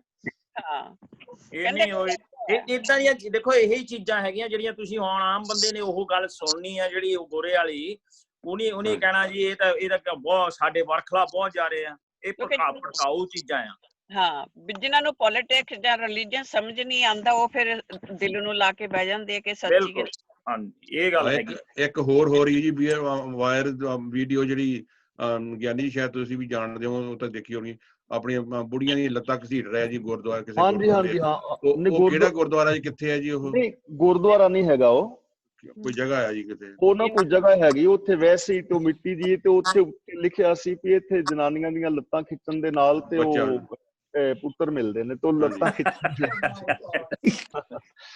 ਏਦਾਂ ਦੀਆਂ ਗੱਲਾਂ ਤਾਂ ਹੁਣ ਬਹੁਤ। ਉਹ ਬੀਬੀਆਂ ਨੂੰ ਫੜ ਕੇ ਤੇ ਉਹ ਖਿੱਚ ਕੇ ਕੋਈ ਇੱਧਰ ਨੂੰ ਲਈ ਜਾਂਦਾ, ਕੋਈ ਇੱਧਰ ਨੂੰ, ਤੇ ਹਾਸਾ ਮਜ਼ਾਕ ਜਿਹਾ ਬਣਿਆ ਨਾ ਕਾਫੀ। ਇੰਡੀਆ ਦੇ ਵਿੱਚ ਵੀ ਜੀ ਇੱਕ ਮੰਦਿਰ ਹੈਗਾ, ਤੁਸੀਂ ਸ਼ਾਇਦ ਟੀਵੀ ਤੇ ਵੀ ਦੇਖਿਆ ਸੀ, ਉੱਥੇ ਲੇਡੀਜ਼ ਨੂੰ ਅਲਾਉਡ ਹੀ ਨਹੀਂ ਜਾਣਾ। ਹਾਂਜੀ ਉਹਦੀ ਏਜ ਦੱਸਿਆ ਸੀਗਾ ਕਿ ਜਦ ਤੇ ਉਹ ਆਪਣੇ ਪੀਰੀਅਡ ਵਗੈਰਾ ਆਉਂਦੇ ਉੱਤੇ ਉਹ ਜਾ ਨਹੀਂ ਸਕਦੀਆਂ ਉਸ ਮੰਦਿਰ। ਉਹ ਕਾਮਾਖਿਆ ਦਾ ਮੰਦਿਰ ਹੈਗਾ। ਅੱਛਾ ਸੈਡ ਉਹ ਚ 4 ਜੱਜ ਮੇਲ ਸੀ, 1 ਫੀਮੇਲ ਸੀ। 4 ਜਿਹੜੇ ਮੇਲ ਸੀ ਉਹਨਾਂ ਨੇ ਕਿਹਾ ਜਾ ਸਕਦੀਆਂ, ਜਿਹੜੀ ਫੀਮੇਲ ਸੀ ਉਹ ਅੜ ਗਈ, ਕਹਿੰਦੀ ਨਹੀਂ ਜਾਣਾ। ਇੱਕੋ ਹੀ ਨਹੀਂ ਆਈ ਡੋਨਟ ਥਿੰਕ ਸੋ। ਨਹੀਂ ਜਿਹੜੇ ਦਿਖਾਇਆ ਸੀ ਉਹਨਾਂ ਨੇ, ਦਿਖਾਇਆ ਸੀ। ਬੰਦਾ ਬੰਦੇ ਦਾ ਦੁਸ਼ਮਣ ਆ। ਤੁਸੀਂ ਫੇ ਹੋਰ ਗੱਲ ਜਿਹੜੀ ਅਸੀਂ ਕਰ ਰਹੇ ਹਾਂ, ਜਿਹੜੀ ਹਰਨੇਕ ਸਿੰਘ ਵੀਰ ਦੀ ਗੱਲ ਕਰ ਰਹੇ ਨੇ, ਉਹ ਇੱਕ ਹੈਗਾ ਇੱਕ ਜਗ੍ਹਾ ਐਸੀ ਔਰਤ ਦਾ ਹੈਗਾ ਉੱਥੇ ਅੰਗ ਦੀ ਪੂਜਾ ਕਰਦੇ, ਉਹ 3 ਦਿਨ ਵਾਸਤੇ ਬੰਦ ਰੱਖਦੇ ਨੇ ਮੰਦਿਰ। ਬਿਲਕੁਲ ਇਹ ਸਹੀ ਆ। ਹਾਂਜੀ ਇਹਨੂੰ ਦੇਵੀ ਨੂੰ ਕਿ ਮੈਂਸਿਸ ਆਈ ਹੈ ਤੇ ਇਸ ਕਰਕੇ 3 ਦਿਨ ਬੰਦ ਰੱਖ। ਹਾਂਜੀ ਉਹ ਤੇ ਉਨੀ ਪੁਲਿਸ ਉਦੋਂ ਮੈਂ ਹੀ ਉਹ ਜਾਂਦੀਆਂ ਜਿਹੜੀ ਲੇਡੀਜ਼ ਸੀ ਪ੍ਰੋਟੈਕਟ ਕਰਦੇ ਆ ਕਰ ਰਹੇ ਸੀਗੀਆਂ, ਉਹ ਕਹਿੰਦੀਆਂ ਸੀ ਸਾਨੂੰ ਜਾਣ ਦੇਣਾ ਚਾਹੀਦਾ, ਤੇ ਉਹ ਫਿਰ ਮੋਰੇ ਪੁਲਿਸ ਬੁਲਾਈ ਹੋਈ ਸੀਗੀ ਉਹਨਾਂ ਨੂੰ ਸਟਾਪ ਕਰਨ। ਉਹ ਐਵੇਂ ਦਾ ਹੈ ਮੇਰੇ ਖਿਆਲ ਚ ਕੋਈ ਨਾ, ਕਿੱਥੇ ਵੀ ਉਹ ਕਹਿੰਦੀ ਜੀ ਕਿਹੜੀ ਜਗ੍ਹਾ? ਇੰਡੀਆ ਚ ਸਾਊਥ ਇੰਡੀਆ ਚ, ਕੇਰਲਾ ਦੇ ਵਿੱਚ। ਮੈਂ ਧਿਆਨ ਨਹੀਂ ਆ ਰਿਹਾ ਮੰਦਿਰ ਦਾ। ਸ਼ਬਰੀਮਲਾ ਜਦੋਂ ਮੈਂ ਆਪਣੀ ਸ਼ਬਰੀਮਲਾ ਦਾ ਮੰਦਿਰ ਹੈ, ਦੱਸਦੀ ਉਹ ਮੰਨਦੀਆਂ ਨਹੀਂ। ਸ਼ਾਇਦ ਪੱਕਾ ਕਨਫਰਮ ਤੇ ਨਹੀਂ, ਮੇਰੇ ਖਿਆਲ ਚ ਕਾਮਾਖਿਆ ਦਾ ਹੈਗਾ ਜਾਂ ਕੁਛ ਐਸਾ। ਸ਼ਬਰੀਮਲਾ ਦਾ ਮੰਦਿਰ ਹੈ ਭਾਈ ਸਾਹਿਬ ਜੀ, ਸ਼ਬਰੀਮਲਾ ਦਾ। ਅੱਛਾ ਇਹ ਠੀਕ ਕਹਿੰਦੇ ਭਾਜੀ ਹੁਣੀ ਹੈ। ਐਕਚੁਅਲੀ ਉਹਨਾਂ ਨੇ ਬੰਦ ਤਾਂ ਕੀਤਾ ਸੀਗਾ ਕਿਉਂਕਿ ਉਸ ਟਾਈਮ ਤੇ ਸ਼ਬਰੀਮਲਾ ਜਿਹੜਾ ਸੀ ਪਹਾੜ ਤੇ ਹੈਗਾ, ਤੇ ਉਧਰ ਸ਼ੇਰ ਹੁੰਦੇ ਸਨ। ਸ਼ੇਰ ਹੁੰਦੇ ਸਨ ਤੇ ਉਹ ਜਿਹੜੀ ਵਿਮਨ ਹੈ ਨਾ, ਤੇ ਉਹ ਕਹਿੰਦੇ ਜੀ ਉਹਨਾਂ ਦੀ ਫ੍ਰੈਗਰੈਂਸ ਬਹੁਤ ਹੁੰਦੀ ਹੈ ਤੇ ਜੰਗਲੀ ਜਾਨਵਰ ਨੂੰ ਪਤਾ ਲੱਗ ਜਾਂਦਾ ਸੀਗਾ, ਤਾਂ ਉਹ ਜਾਣ ਨਹੀਂ ਦਿੰਦੇ ਸਨ। ਲੇਕਿਨ ਉਹ ਫਿਰ ਬਾਅਦ ਵਿੱਚ ਆਹਿਸਤੇ ਉਹ ਇੱਕਦਮ ਅਕਲਟ ਹੋ ਗਿਆ, ਜਿਸ ਤਰ੍ਹਾਂ ਤੁਸੀਂ ਕਹਿੰਦੇ ਹੋ ਨਾ ਕਾਲਾ ਜਾਦੂ ਜਿਹਾ ਹੋ ਸਕਦਾ। ਹਾਂ ਉਹ ਉਹਦੇ ਜ਼ਿਆਦਾ ਮੰਨਦੇ ਨੇ, ਤੇ ਉਹ ਤਾਂ ਅੱਗੇ ਫਿਰ ਗੱਲ ਉਹੀ ਹੋ ਗਈ ਕਿ ਨਾ ਲਿਆਣੇ ਦੋਸਤ ਕਦੇ ਨਾ ਆਵੇ ਰਾਤ। ਵਾਹ ਜੇ ਇੱਥੇ ਆਓ ਜੀ। ਹਾਂ ਐਂਡ ਤੇ ਗੱਲ ਆ ਗਈ ਜੀ ਮੇਰੇ ਖਿਆਲ ਇੱਥੇ ਆਪਾਂ ਹਾਂਜੀ ਗੱਲ ਕਰਤੀ ਬਹੁਤ। ਠੀਕ ਹੈ ਜੀ ਸੁੰਦਰ ਜੀ, ਥੈਂਕ ਯੂ ਜੀ।